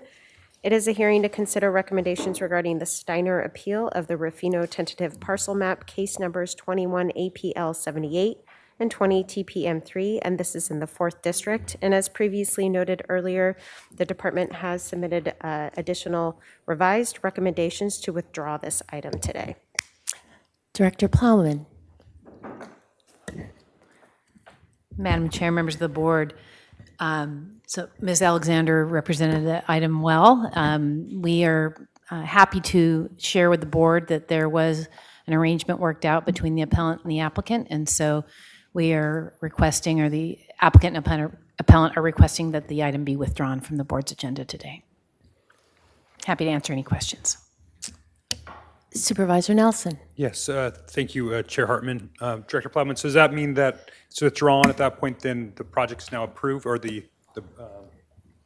lot line adjustment? Madam Chair, Supervisor Nelson, that's correct. Thank you. And Madam Clerk, is there any public comment on the item of withdrawal exclusively? Chair Hartman and members of the board, we have no requests to speak on this item. Supervisor Nelson. Yeah, in that case, I will go ahead and move this item. The recommended actions A through C, and that were provided by the clerk of the board, and I want to correct, it's a parcel map, not a lot line adjustment, so I want to make sure I know what I'm talking about. So move item 2, A through C. Second. All in favor say aye. Aye. Any opposed? Motion passes unanimously. So we will take a 10-minute break and then come back for our appeal item.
Convening the Santa Barbara County Board of Supervisors March 15th Board of Supervisors meeting here in the Santa Barbara hearing room.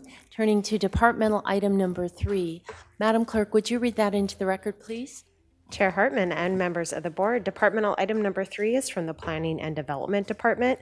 It is a hearing to consider recommendations regarding the applicant's appeal of the Montecito Planning Commission deemed denial of the Hawker Philippides lot line adjustment, case number 20 APL 3, and this is in the 1st District.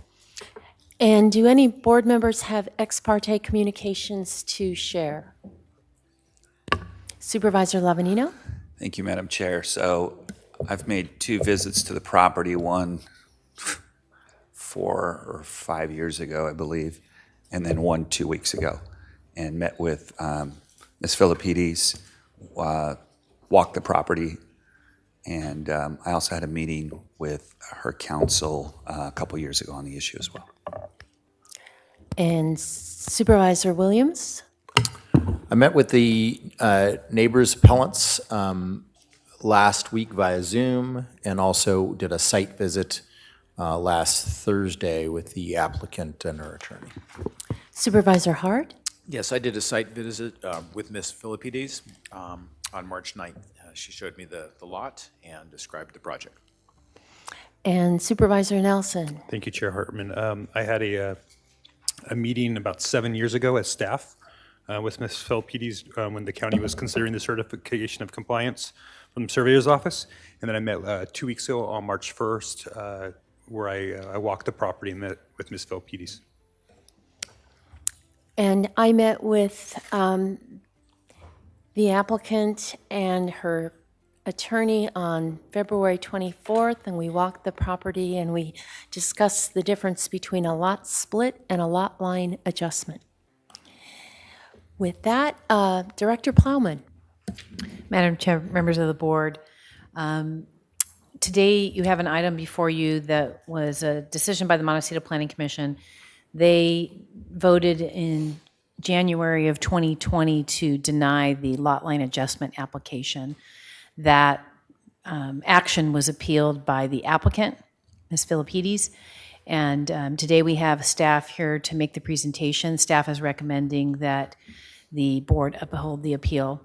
We have Nicole Liu, supervising planner, Willow Brown, the planner on the project, and Travis Seawards, deputy director, here to answer any questions that the board has today. So with that, I'd like to turn it over to staff for the presentation. Good morning, Ms. Chair and members of the board. My name is Willow Brown. I will be presenting the applicant appeal of the Montecito Planning Commission deemed denial of the Hawker Philippides lot line adjustment. Next slide, please. The subject properties are located at 3140 Eucalyptus Hill Road and 740 Arcady Road in the Montecito Community Plan area. This is an aerial view of the project site. The properties are outlined in red on this map. One lot takes access off Eucalyptus Hill Road, and the other lot takes access off Arcady Road. Next slide, please. The proposed project is for a lot line adjustment between 2 legal lots within the single-family residential zone district. An existing single-family dwelling constructed in 1957 and outlined in green on the site plan currently straddles the common lot boundary of the 2 properties. The purpose of the lot line adjustment is to adjust the common lot line between the properties so that the existing dwelling is located solely on the proposed reconfigured Lot 2. Here is the existing lot line highlighted in red. Press next, please. And here is the proposed lot line highlighted in orange. The existing lots are 0.99 and 0.19 acres, and the proposed lots would be 0.68 and 0.5 acres. Next slide, please. In June 2015, the Board of Supervisors granted an unconditional certificate of compliance confirming the legality of the existing lots with the existing dwelling straddling the common lot line. In April 2016, the applicant submitted an application for a lot line adjustment to Planning and Development. At the time of application submittal, the Montecito Water District had a moratorium on the installation of new water meters within its service boundaries, so case processing was put on hold. In June 2019, the Montecito Water District lifted the moratorium on new water meters, and county staff deemed the application complete. In October 2019 and January 2020, the project was considered by the Montecito Planning Commission. The Montecito Planning Commission's motion to approve the proposed lot line adjustment failed by a vote of 2-2, and the action was deemed a denial. On January 23, 2020, the applicant filed an appeal to the Board of Supervisors. Next slide, please. I will now present an overview of the appeal and staff's responses, which are addressed in full in the board letter. The first appeal issue stated that there has been no evidence that supports the denial of the proposed lot line adjustment. However, staff evaluated the proposed lot line adjustment and found that it conforms to all applicable regulations of the MLUDC and the Subdivision Map Act. The second appeal issue stated that there was confusion at the Montecito Planning Commission hearing as to whether the proposed project would be considered a lot line adjustment or a lot split. The proposed project is a lot line adjustment and not a lot split, as the project will not result in the creation of a new buildable lot. Next slide, please. The third appeal issue stated that, although the compatibility of the lot size was discussed in the Montecito Planning Commission hearing, neighborhood compatibility is irrelevant to the findings required to approve a lot line adjustment. Staff is in agreement with this statement, as the findings for a lot line adjustment do not require a finding for neighborhood compatibility, and the project is consistent with all of the lot line adjustment findings. The fourth issue stated that the primary opposition to the project is due to the perceived potential effect of future development on the lots. Lot 1 and Lot 2 are already considered to be residentially developable, as they are residentially zoned and legally created. As such, the proposed lot line adjustment will not increase the amount of allowed development on the properties. No development is proposed as part of the lot line adjustment, and any future development is required to comply with MLUDC requirements and will be noticed to all neighbors within 300 feet of the lot. Next slide, please. The fifth appeal issue stated that during the Montecito Planning Commission hearing, there were claims that the Arcadia Estates Association has jurisdiction over the subject lots. The Arcadia Estates Association does not have jurisdiction over the approval of a lot line adjustment, as the association is a private entity and decision-making authority rests with the county. Next slide, please. Staff recommends that your board uphold the appeal, make the required findings for approval of the project, determine the project is exempt from CEQA, and grant approval of the project subject to the conditions of approval. This concludes staff's presentation. We're available for any questions. Thank you. Any questions for Ms. Brown? Supervisor Nelson. Thank you, Chair Hartman. I've got a question. So could there be two houses built now, or could be a second house built on the other lot now, or is because of the lot going, or the line going through the house, does that prevent building on that second property? Chair Hartman, Supervisor Nelson, the house would be required to be on one lot prior to the second lot being developed. They're both buildable because they're legally created and residentially zoned, but the house would either have to be partially demolished or moved onto the other lot. Okay, so make sure I understand that correct. So currently now, there could be two residents, one on each parcel, but it would involve a partial demolition or full demolition or rebuild on the existing one. Chair Hartman, Supervisor Nelson, that's correct. Okay, just want to make sure I understood. Thank you. Supervisor Lavanino. Thank you, Madam Chair. So then, per land use development code, let's say we granted this and they wanted to develop the second lot. What's that permanent path look like outside of noticing to all the neighbors? Chair Hartman, Supervisor Lavanino, they would be required to apply for a land use permit for the single-family dwelling. It will be subject to design review by the Montecito Board of Architectural Review. They would be required to have service letters from the water district and sewer district, and it would be an appealable permit by the interested parties. Seeing no more questions, Ms. Petrovich?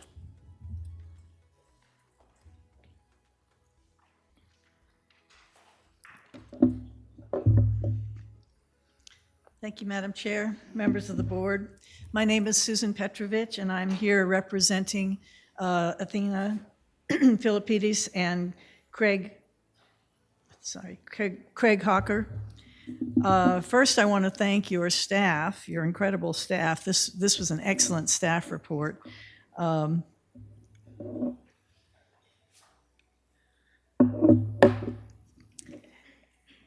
And I've already bombarded you with a lot of information and a lot of documents. So I'll be brief. This is a simple lot line adjustment. It is not a lot split, despite all of the misunderstanding or confusion at the Montecito Planning Commission. We feel that the Planning Commission was misled and confused by repeated statements made by opponents and, surprisingly, by one commissioner, claiming that this really isn't a lot line adjustment. It's basically a lot split in disguise, I guess. We show here irrebuttable evidence that each of these two lots is, in fact, a separate legal lot, which your board confirmed in 2015. And these parcels weren't even under the same ownership for many years before Dr. Hawker and Dr. Philippides bought the property. There's no question that they bought two legal parcels at the time, and that's what they believed they were getting. This is the county's recorded certificate of compliance for the smaller of the two lots. And if you look at the parcel numbers on these slides, Lot 12 came from a Mr. Paulson, and Lot 13 came from a Mr. Solomon. Mr. Solomon did a lot split on his property and then later sold off that lot. So here is the other one. Oops. What happened here? I lost.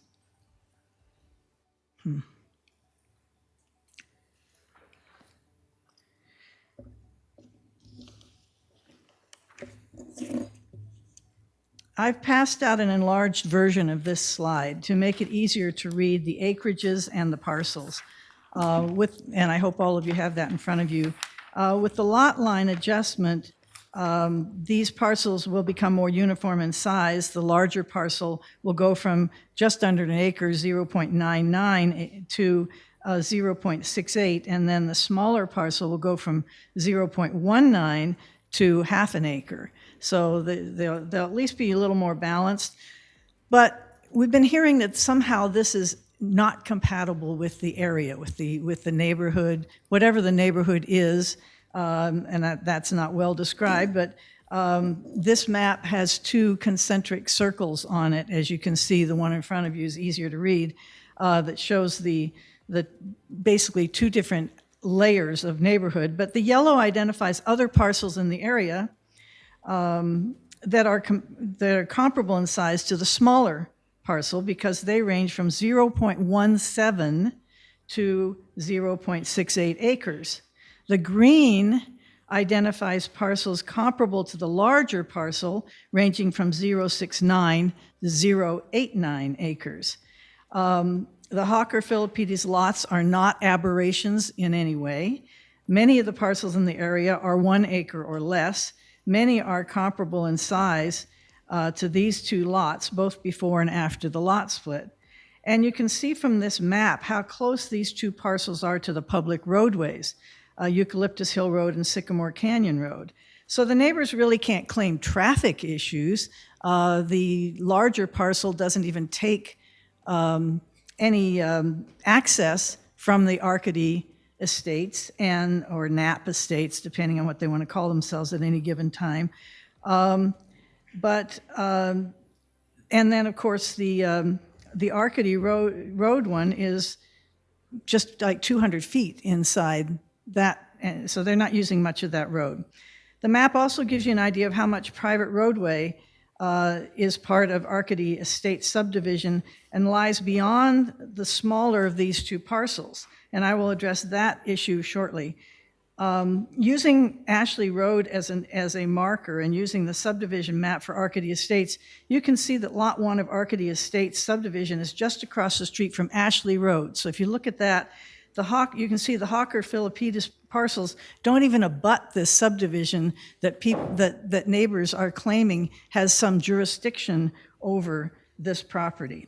I would like also to draw your attention to the green parcel at the corner of Eucalyptus Hill and Sycamore Canyon Road. That's 0.82 acres, and it's just spitting distance from the Hawker Philippides lots. And then you look across the intersection of Eucalyptus Hill and Cowles, and you see lots of 0.77 and 0.79 lots.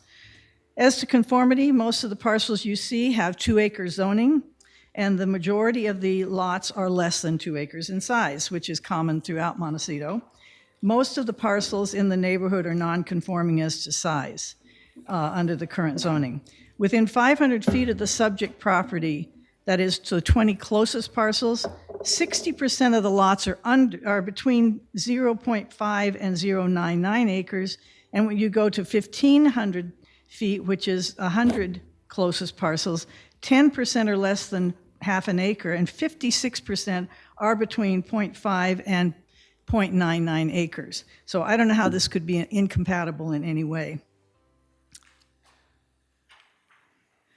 The MPC was misled by opponents who adamantly and falsely claimed that these 2 parcels were part of the Arcady Estates and subject to the Arcady Estates Homeowners Association, and that the Homeowners Association opposed this lot line adjustment. Some of the speakers actually claimed that to the MPC that they were board members of this supposed Homeowners Association. But we've now been able to demonstrate that never has been an Arcady Estates Homeowners Association. The Arcady Association has been suspended at the direction of the California Attorney General. Some neighbors apparently have formed a new association, but it is not an HOA. It's just a group of people who formed an entity to help them collect money to maintain the roads that run through the subdivision. Sorry, I cannot read this. Oh, this is the this new entity. This is the California Secretary of State webpage showing in yellow the suspended Arcady Association. That is the false HOA. Craig and Athena are not members of this new entity. They can demonstrate that the former HOA grossly overcharged them, charging them $700 a year for maintenance. They didn't realize they were paying what people who were using way deep into the subdivision, they were paying the same price every year for the privilege of being a member of this association. So basically, they were overcharged for 4 years without even knowing it.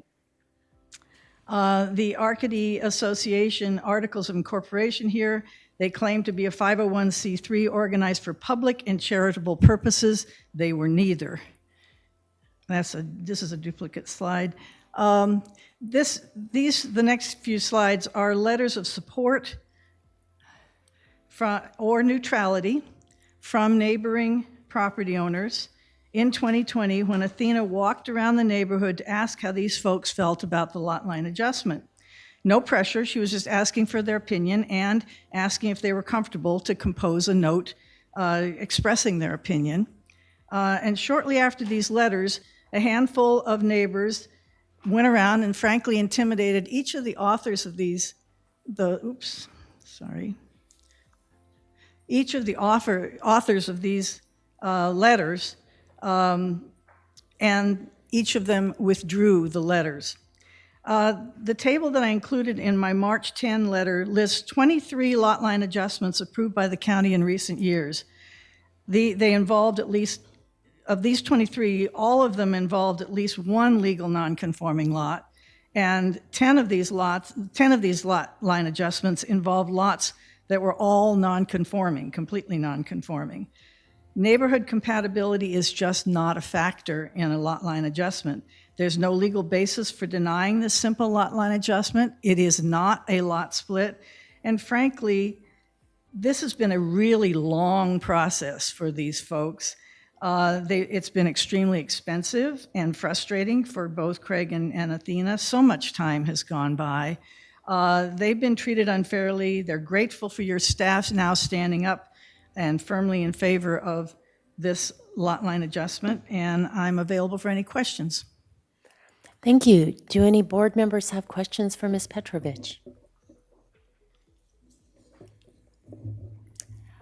Seeing Thank none. you. Public comment, Madam Clerk. Chair Hartman and members of the board, we have one request to speak on this item, and that is David Snyder, and we will now go to Zoom for David. David? Yes, I'm here. Can you hear me? We can. You know, I've listened to the applicants' attorneys and consultants mischaracterize the events and the situation at the property. And I think her last comment that this has been a very long process. It's been a very long process for the neighbors. This started in 2016, and the neighborhood has a little bit of fatigue in trying to keep the lots in somewhat of a conformity with what is happening in the other lots in the area. So it has been a very long process. I think that when the applicant bought the lot, it was one lot. She advocated to the county board of supervisors to declare it to be two lots. The neighbors got no notice at that time, and then the board of supervisors did in fact go ahead and say that it was two lots. The staff, when they say that there is access on, they talk about these two lots as the one lot on Sycamore or on Eucalyptus Hill and the other lot on Arcady. Those are all things that Ms. Philippides did. So basically what she did is she knew what she was getting into as a real estate investor and speculator, and is now asking you to give her a, quote, lot line adjustment, which is in effect a lot split. It will allow her to build another home. If she just wanted to, she could demolish that home that's there now and build one home that is in keeping with the neighborhood. But she's choosing not to do that because it doesn't comport with her calculations when she bought the lot. She's basically asking she asked the planning commission and they said no, and she's asking you to solve her problems. And I understand that she's got the brightest and the best and the most expensive advocates in Santa Barbara acting on her behalf, but it doesn't change the situation of what we all have been dealing with as neighbors. This idea that the planning commission was snowed or that the planning commission was misled. It was the first time I have been before the planning commission, and I was very impressed with how they deliberated the matter, how much time they took. This took several meetings before they came up with their conclusions. That is your time, Mr. Snyder. And that concludes public comment on this item. So we are back to the applicant. Any comments, Ms. Petrovich, on what you've heard? Was that the only speaker? Hold on, Madam Chair. Just as point of order, I think there's some people that wanted to speak that maybe didn't know how to fill out a form or something. We got somebody raising his hand. I didn't know. Okay. I just wanted to make sure everybody was heard. Sorry. Yes. And Chair Hartman, members of the board, perhaps members of the public can state their names prior to their comments, and then we will have Natasha help them fill out the form after they are concluded with their comments. Thank you. Thank you. Madam Chairman, member of the board, members of the board, I'm David Alexander. I'm the elected president of the Napa Estates Association, which is the successor organization to the Arcadia Estates. We are the ones who are responsible for maintaining the roads in our community at the behest of our neighborhood. There are 30 homes in Arcadia. First of all, just to, so that you all understand, we maintain the Arcadia Road, the Knapp Drive, and Cottage Lane, and have been since the property was developed and subdivided in 1948. The primary purpose of the organization is to act as, on behalf of the owners who own the right-of-way easements over the 3 private roads, and for maintaining these easements in repair and order, and collect annual or other contributions to pay for the maintenance of the roads. I think it's important to know that the amounts of money that we obtain from each of our property owners is sufficient to maintaining them in a high caliber manner, which brings aesthetic appeal and value to all of our homeowners. I would like you to note that of the 30 homeowners, 740 Arcady Road is one of them. And I'd like you all to know that they are in arrears for their road fees for 2020, for 2021, and also they are now in arrears for 2022.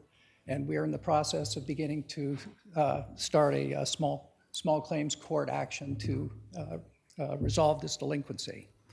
I have a map here that I wanted you to see, just so that you would understand. Do speak always in the mic so we can record it for posterity. Sorry. I wanted you to all see, I'm afraid I don't have a larger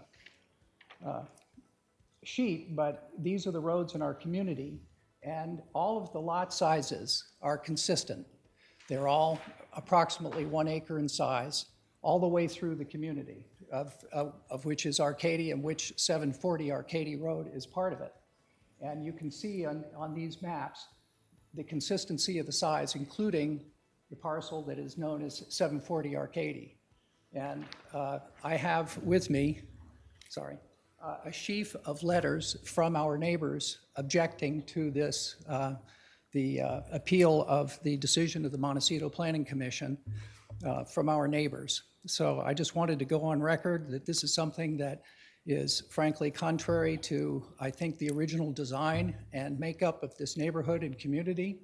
And it's one that would be a great disappointment. We hope that you will uphold the Montecito Planning Commission's denial of this lot line adjustment.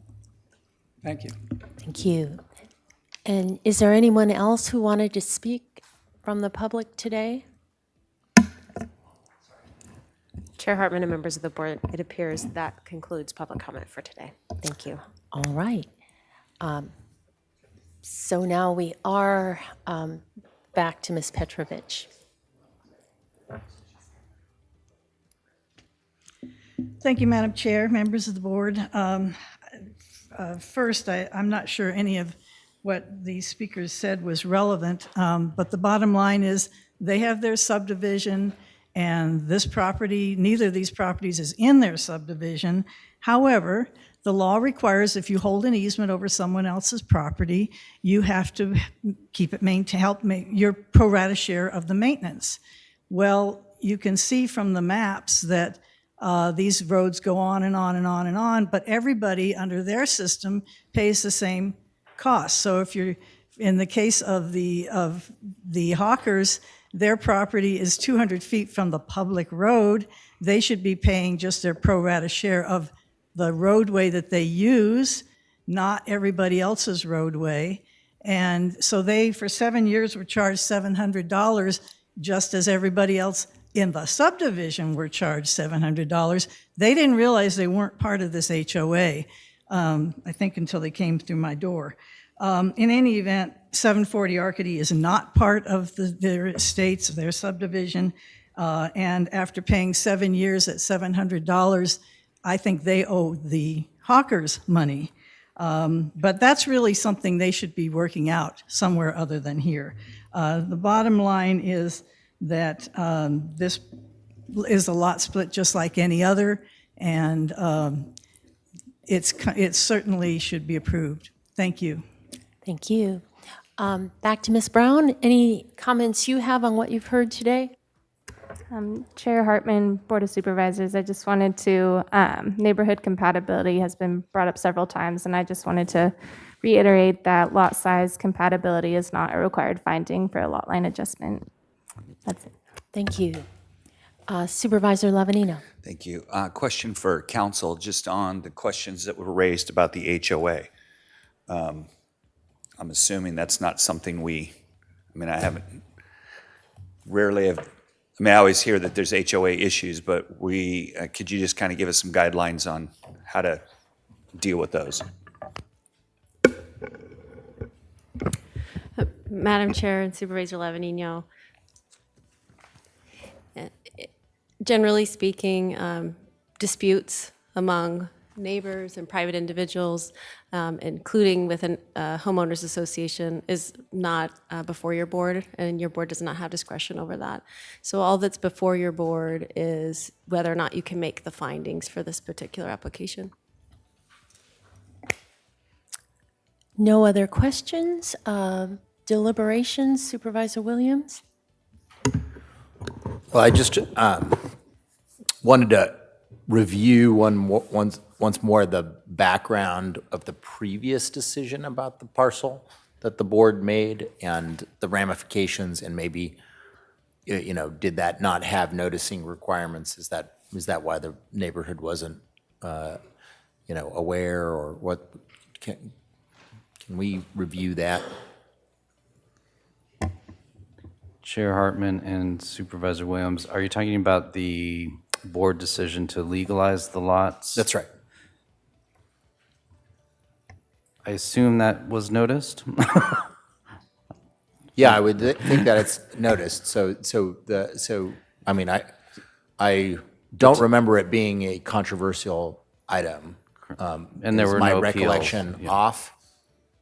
No, and there were no appeals to the board's decision of that. Yeah.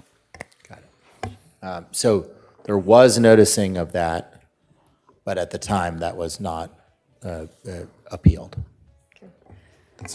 Madam Chair and Supervisor Williams, so that was an item that was brought by the surveyor's office, and if there was noticing required, it was complied with, but it didn't go through the standard P&D noticing. So repeat that one more time.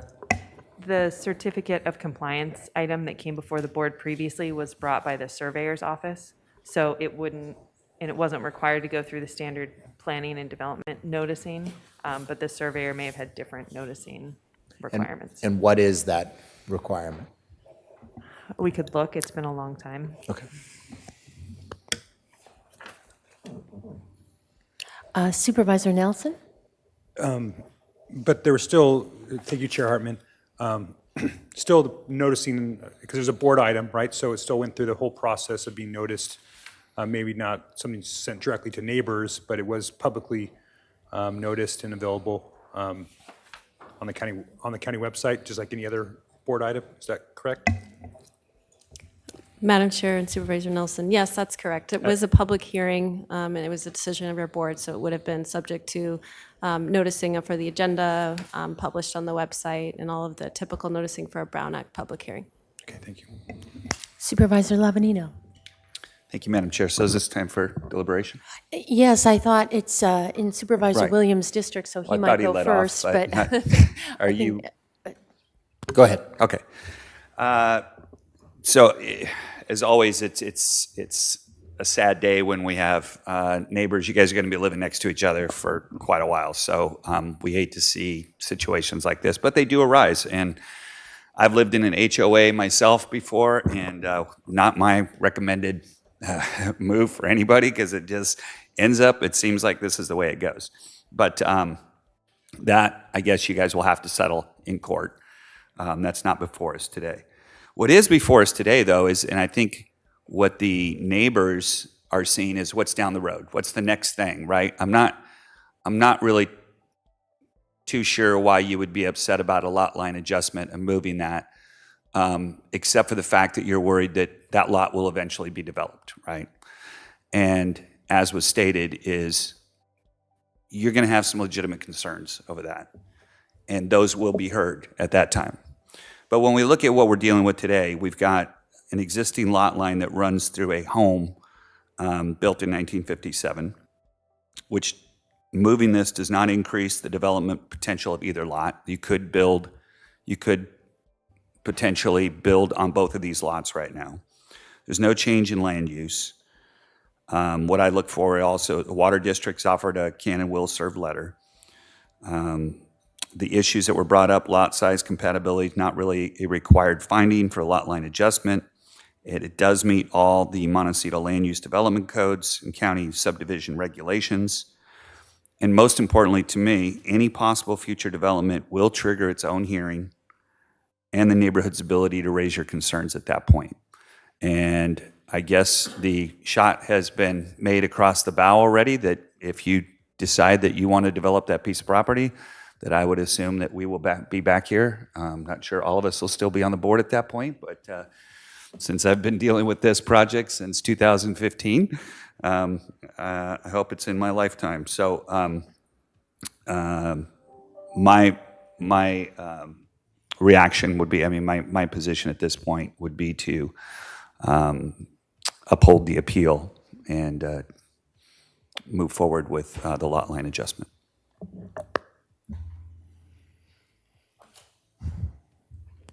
And I just wanted to add one other thing that we have now, which I'm very glad staff put this on the bottom of this, because this once again shows us one of the problems with our system is staff time alone. We've spent close to $15,000, which I find a very conservative number for as many people as been involved in this, and we've received back $685 for the appeal, which is what they have to pay. But as we continue to have these hearings and go through these processes, this is a giant loss for the county every time we do have one of these hearings. Supervisor Williams? Yeah, I think this case kind of illustrates the really kind of the thing that most people expect us to do is to make a legislative decision. And what we are required to do in these legal appeals is to make a legal decision. And so, you know, if we were in a legislative decision, the neighbors, you know, desire to reduce the development potential in the area, I might side with. I mean, there's all sorts of issues in this, especially if you go farther north from here with the development potential of lots. Though in Montecito in general, I would say that fear is legitimate, but the reality generally of increased development potential has not come to pass. In fact, the last 10 years, people have consolidated lots more in Montecito than they have tried to split them and develop them. So I think the angst on the part of the neighbors is legitimate. The angst on the part of the community is legitimate. But I would also point out that recent history that hasn't been coming to pass. For instance, one of the things I checked on before the hearing was to see if any SB 9 lot splits have been applied for in Montecito, and there's not a single one.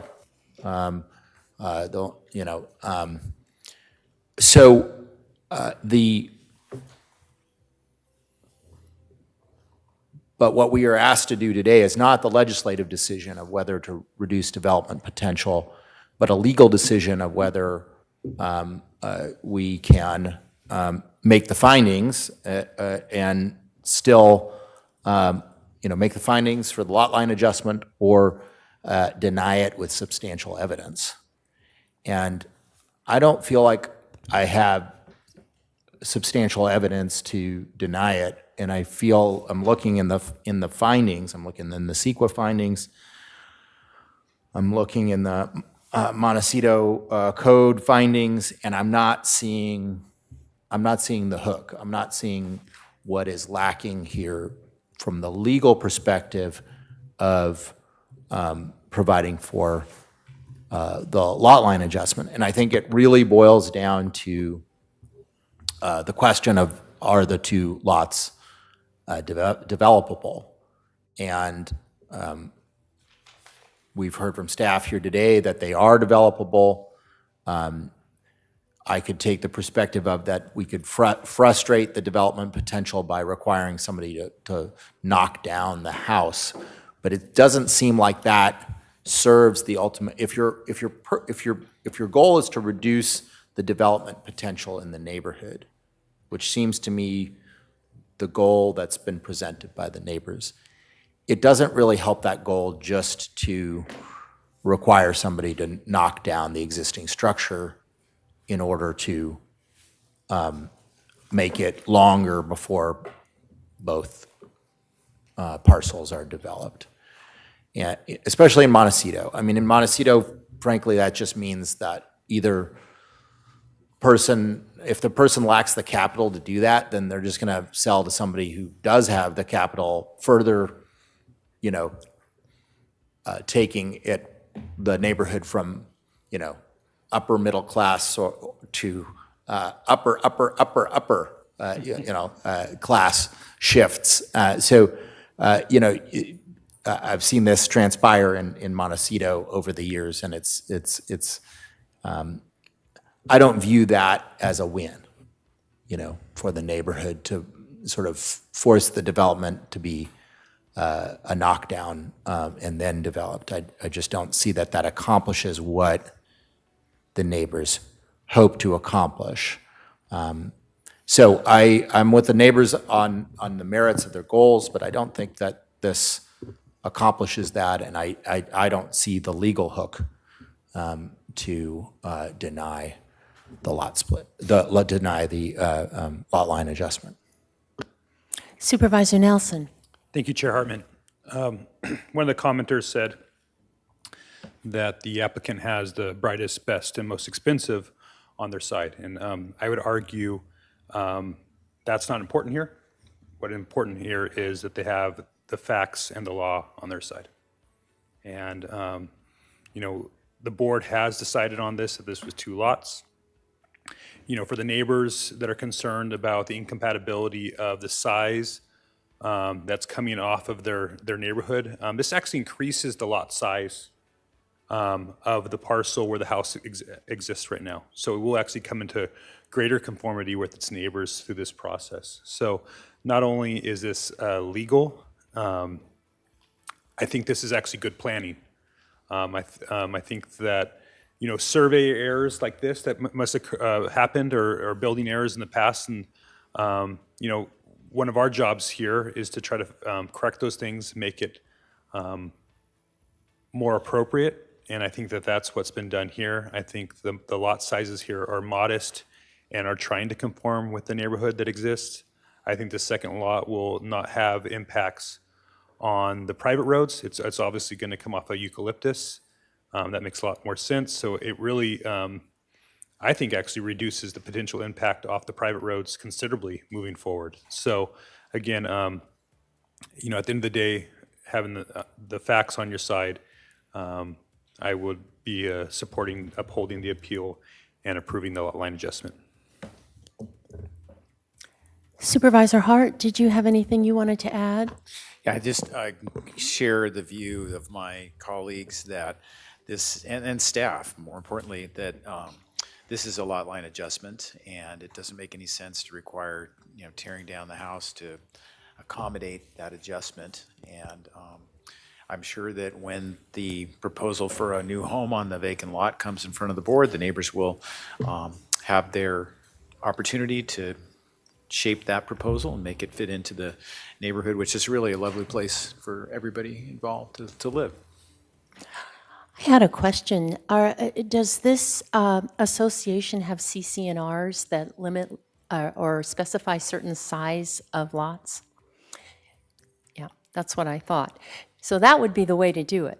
Had there been CC&Rs, then that would be a way to enforce it. But using our process retroactively to do it doesn't seem to me fair, and it's not really legal.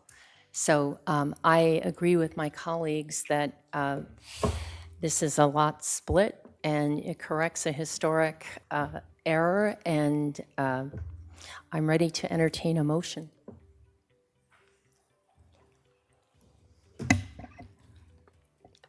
Madam Chair, members of the board, Just for the record, I wanted, since there was a question about the 2015 action, I just want to add for the record that in addition to the public hearing that was held on June 2nd, 2015, there was also a set hearing. So that was another public noticing that was on May 19th, 2015. Thank you.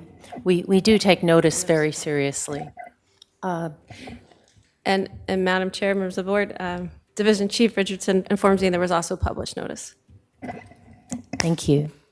So Supervisor Nelson? Yes, I know this is in Supervisor Williams' district, but I understand the position he's in wrestling with these things, but I do think that the board has come to conclusion here, so I will go ahead and make a recommended action to uphold the appeal and approve the lot line adjustment. May I have a second? Second. Could we have a roll call vote? Supervisor Hart? Aye. And Madam Chair, members of the board, just to confirm, that's all the recommended actions. Yeah, yes, all the recommended actions. Supervisor Nelson? Aye. Supervisor Lavanino? Aye. Supervisor Williams? Aye. And Chair Hartman? Aye. Motion passes unanimously. So, Ms. Van Mullum, we're recessing to closed session. What will we hear during closed session today? Madam Chair, members of the board, there are 3 items for closed session today.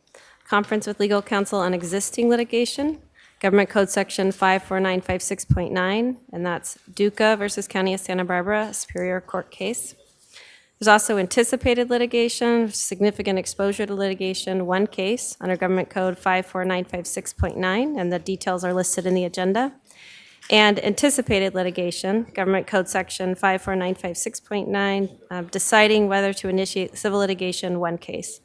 And the estimate is about 45 minutes. About 45 minutes. So we'll be back here, Madam Clerk? 12:45, yes. Thank you.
Good afternoon. We're reconvening the March 15th, 2022 meeting of the Santa Barbara County Board of Supervisors. We're just coming back from closed session. County Council, will you report out, please? Thank you, Madam Chair, members of the board. The board met in closed session on 3 items. One item of existing litigation, Duca versus County of Santa Barbara. One item of anticipated litigation with a significant exposure to litigation. And anticipated litigation, deciding whether to initiate civil litigation, one case. And the board took no reportable action. Thank you. And Madam Clerk, would you read departmental item number 4 into the record, please? Chair Hartman and members of the board, departmental item number 4 is from the County Executive Office. It is a hearing to consider recommendations regarding an update on the coronavirus disease 2019, COVID-19. Thank you. And Dr. Del Reynoso? Good afternoon, Chair Hartman and members of the board. With me here this afternoon is Dr. Ansor to provide our COVID-19 update. I'd like to begin my COVID-19 update with recapping key elements. Madam Clerk, may I have my slides? Next. So we began roughly 2 years ago. On March 11th, 2020, the WHO declared COVID-19 as a pandemic, and we started hearing, though, reported cases around the world a little bit before then. So it started with December 31st, 2019. We heard about cases coming from Wuhan, China. We began hearing cases in Europe beginning January 24th. Here in the US on January 20th, we heard from CDC that we have our first case. In California, our first cases happened on January 26th. And here in Santa Barbara County, March 15th marks the first date of our first case. So today marks the second anniversary of our first case. And, you know, this is a date that I think I will always remember because I recall celebrating my niece's Kathy's birthday, texting her to congratulate her birthday, and then also getting notice that, Ovan, we have our first positive confirmed case. Next. This is the recap of our case rate in Santa Barbara County. So we began our first peak on July 11th, 2020 with a case rate of 26.2.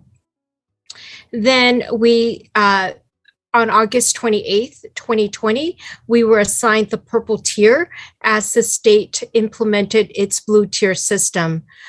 We saw then our alpha peak on 1/8/21 with 100 cases per 100,000. And then as we in the subsequent months, we saw a rapid decrease. And then on June 15th, 2021, California fully reopens and the state retires the blueprint tier system. Our case rate at that point was around 1.1 per 100,000. And then we began to experience the Delta surge a few weeks later with the Delta peak on August the 14th at 31.3 cases per 100,000. And it lasted through the fall. We really never achieved that that low case as we did from the alpha peak.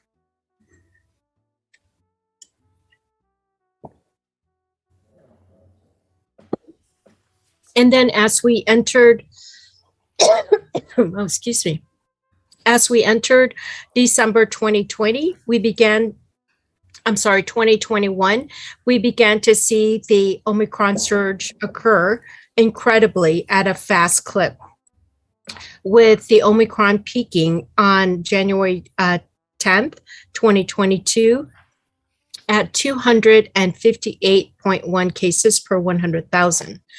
So where we're at now, we are seeing a 4.4 case per 100,000. And that case rate has been decreasing 69% from the last 2 weeks. Next. This is a recap of our hospitalization rates, mirroring the peaks that we saw in the preceding slide. Our first peak we saw in July 20th, 29th, 2020, with 89 cases in the hospital, with 31 of them being in the ICU. Then we saw the alpha peaking on January 12th at 2021 at 211 cases, with 60 being in the ICU. So what we're seeing here is roughly the peak in the hospital, in the hospitalization, roughly about 1.5 to 2 weeks after the case peak. We saw the Delta peak of, we saw hospitalization due to the Delta peak on September 1, 2021 at 82 cases, with 24 being in the ICU. And with the Omicron, we saw it earlier in January 21 at 150 cases, with 29 in the ICU. We are currently at a low of 19 hospitalization, with 2 in the ICU. Next. This slide talks a little bit about our vaccination rates. So on your right is the graph of our peaks and ebbs with regards to vaccination in our county. We started in December 1st of 2020 with 8 doses. That was our dry run. And then we began ramping up and seeing the high point of vaccination in our county happening at 8,491 in March 31st of 21. And then we saw a dip and really not seeing an uptick again until last December when we saw the peak at on December 2nd with 3,952 cases doses documented. We are currently documenting 162 doses given in our county as of March 13, 22. And on the left-hand side is our recap of our vaccination status. We have 67.7% of Santa Barbara County fully vaccinated as of March 13th. 72% of our eligible population is fully vaccinated. Next. This is our breakdown of vaccination rates by zip codes, and we are continuing to focus on the zip codes with red and orange, and really want to point out here that we really note the incredible work in the 93434 zip code. That's Guadalupe, the 93454, the Cuyama zip code, and the 93458 Santa Maria zip code. We're seeing significant traction in these zip codes with regards to vaccination rates being increased. And this is really due to tireless efforts by community partners. Next. This is a list of vaccine partners, our community partners who have received vaccine grants from the state or our local critical needs fund.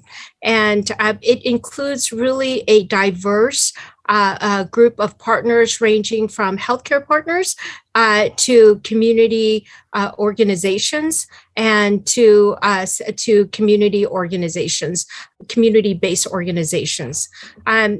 This list is not comprehensive because it doesn't include the additional partners that all these funded organizations partner with in order to do the outreach. Next. So that brings us to the current status in Santa Barbara County. Currently, we have 13 new cases, and that is a decrease of 61% from 2-week average of 33. We are seeing 171 active cases. And again, this is also a decrease from a 2-week average. Our case rate per 100,000, as I mentioned earlier, is 4.4. We have 2 new deaths, and both individuals were 70 years of age and had underlying health conditions, with 1 death associated with a congregate care site. We have 19 hospitalized with 2 in the ICU, and our total deaths stand at 664. Our testing positivity is at 2.2. Next. This is a good summary of where we're at with indoor masking. So for the vaccinated and unvaccinated, as you are aware, the state has lifted most of the requirements for indoor masking, except for healthcare, long-term care, jails and prison. And as you are also aware, the federal mandate for masking stands for public transportation at least until April 18th. However, we are still strongly recommending that everyone consider masking when they are at a public indoor setting and at schools and childcare. Next. The local public health department has been thinking through our strategies and our goals for the next phase. And I'd like to share with your board the next 4 slides about our best thinking thus far.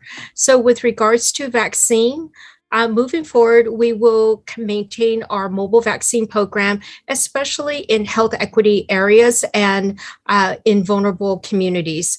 We will continue to monitor immunization trends via the database and via epidemiology.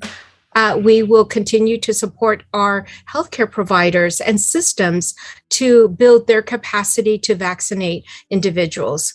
And we will also consider seasonality of surges and make sure that we plan for those trends and be ready to increase our vaccine clinics if needed.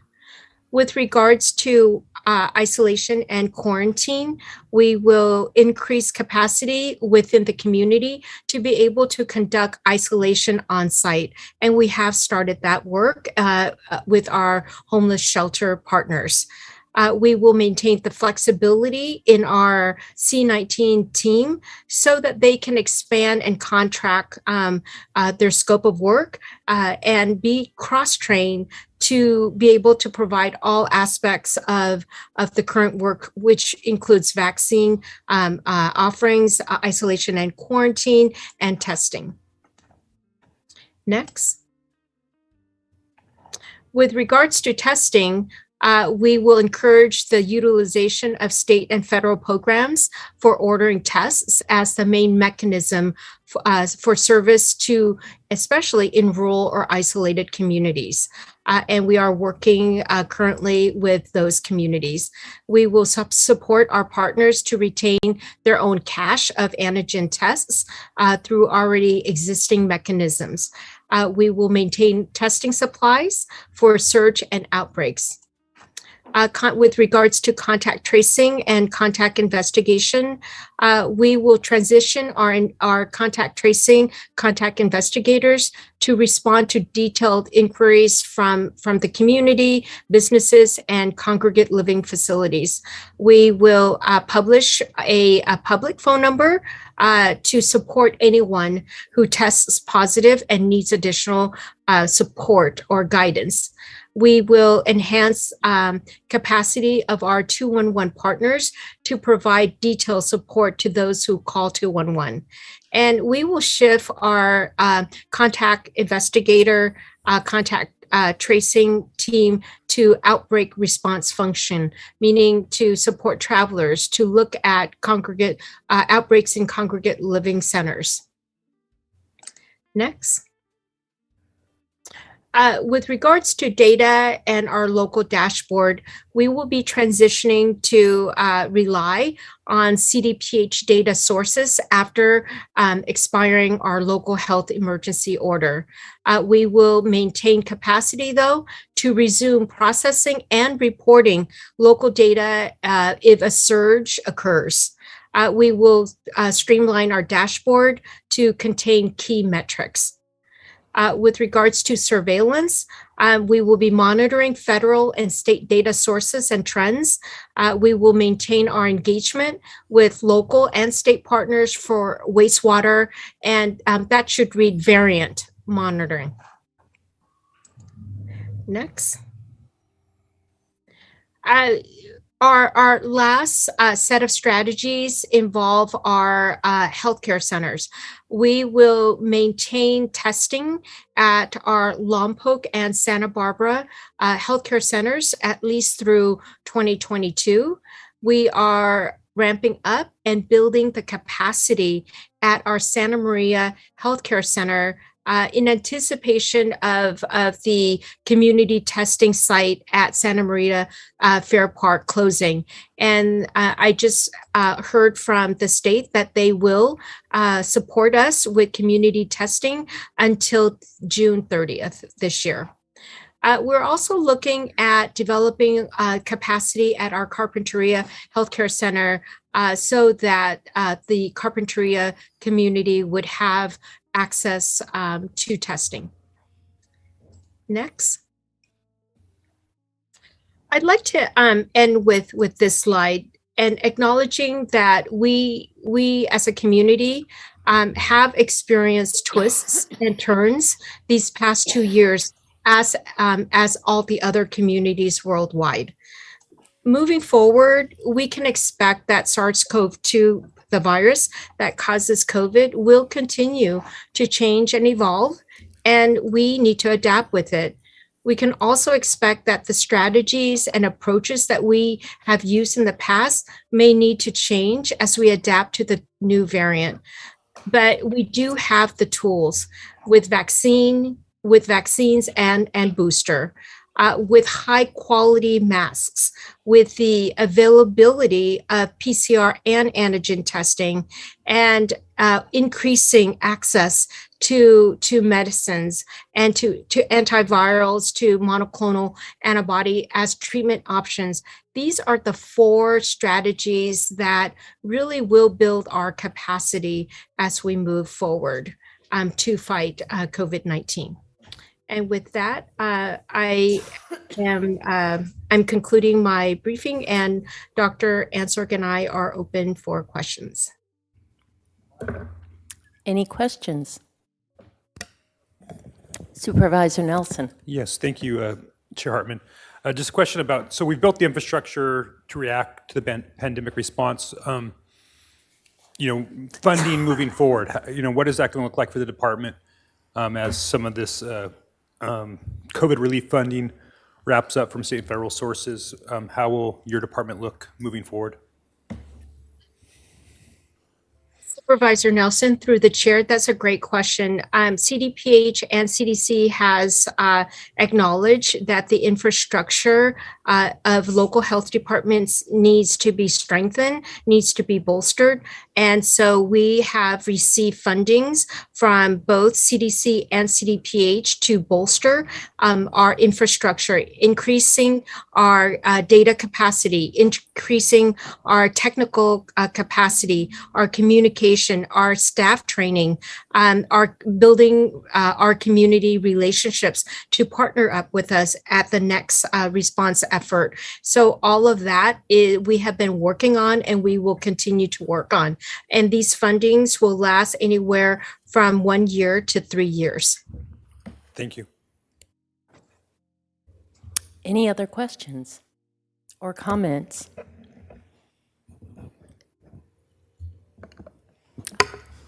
Supervisor Williams. Well, I think sometimes when we get to this point, we don't pause for a second and number one, thank all the people who worked to make less people get sick and worked to make fewer people die. And I think it's important to celebrate that. I think it's also important to celebrate being at this moment in society. I don't think we should conclude that things are over, but even things being better and being able to get back to more community activities is a great weight off of many people's shoulders, psychologically, in some cases, economically, and others. And I do think it's should be a moment of gladness. I'll be a lot more glad when there's no one else who ends up dying between one of these reports. But I still think the level of progress that's been made should be celebrated, and we should have some gladness and thankfulness in our hearts. Very well said. Well, I was going to wait to having some closing comments because I didn't know there was public comment, but I guess there's none. So, For the record, Madam Clerk? Chair Hartman and members of the board, yes, thank you. We have no request to speak on this item. Okay, thank you. I'm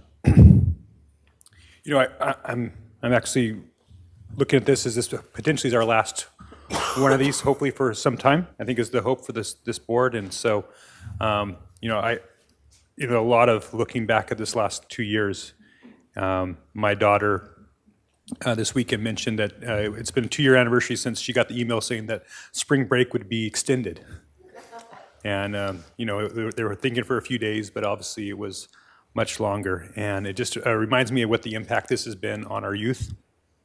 And I just think that that's really important for us all to remember that, some of the people that we're most charged with taking care of have suffered the most. Maybe they may not have had the sickness, the disease, or passed like some of our older populations, but I think we need to be all diligent moving forward with, the education gaps, with the depression, with the obesity. I mean, I think there are going to be some societal cleanup that needs to take place, and so I want to make sure that we're all thinking about that moving forward.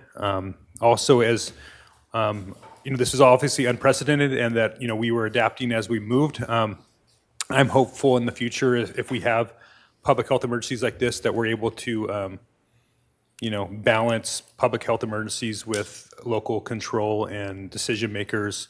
Obviously, things are very dynamic, and many of us did the best that we could with what was in front of us. But I really, throughout this whole time, have struggled with the lack of the ability of this board and other decision makers to maybe help temper some of the big picture issues. I know public health, their responsibility is yes, broad, but also very narrow, especially when it comes to governing, and they don't have all the same tools that many of us do as electeds. And so just, those are kind of my thoughts as we hopefully are moving beyond this period. Supervisor Hart. Yeah, I want to just, I don't know where we are exactly in this moment in history. I hope we are where we want to be, and things are definitely getting significantly better. Appreciate the facts and information that Dr. Doronoso provided us with. And I do want to kind of reflect back, as Supervisor Nelson just did, about how hard this has been for everybody. I remember having a conversation with my more than 90-year-old ex-mother-in-law who said, I asked her, you've been through a lot of things in your life. You grew up in the Depression, you were a teenager in World War II, there's been, recessions and world strife through your whole life. How does this event rate in your experience? And she said very clearly, quickly, this is the hardest thing that's ever happened in my life. And she said it was because we weren't able to physically get together at the very beginning of the pandemic. We were isolated and apart. And in those other occasions, people could get together and they could celebrate and they could share the difficult moments and be with people. So this has been truly extraordinary, and we will never forget the past 2 years. As long as we live, we'll be telling our grandkids about this experience. I hope we've learned something from this. I'm not sure it's clear, what we learned, but as time goes on, we get more distance and space from this. I hope there's a robust discussion about, how we could have done better, what we needed to know when we didn't know it, and how, more importantly, how we can be better prepared, in the future. And that's our job, is to figure that out, work with the folks in the Public Health Department and others, and be in a better place, because this is probably not the last time we're going to encounter something like this in our lives, unfortunately. Supervisor Lavanino. Thank you.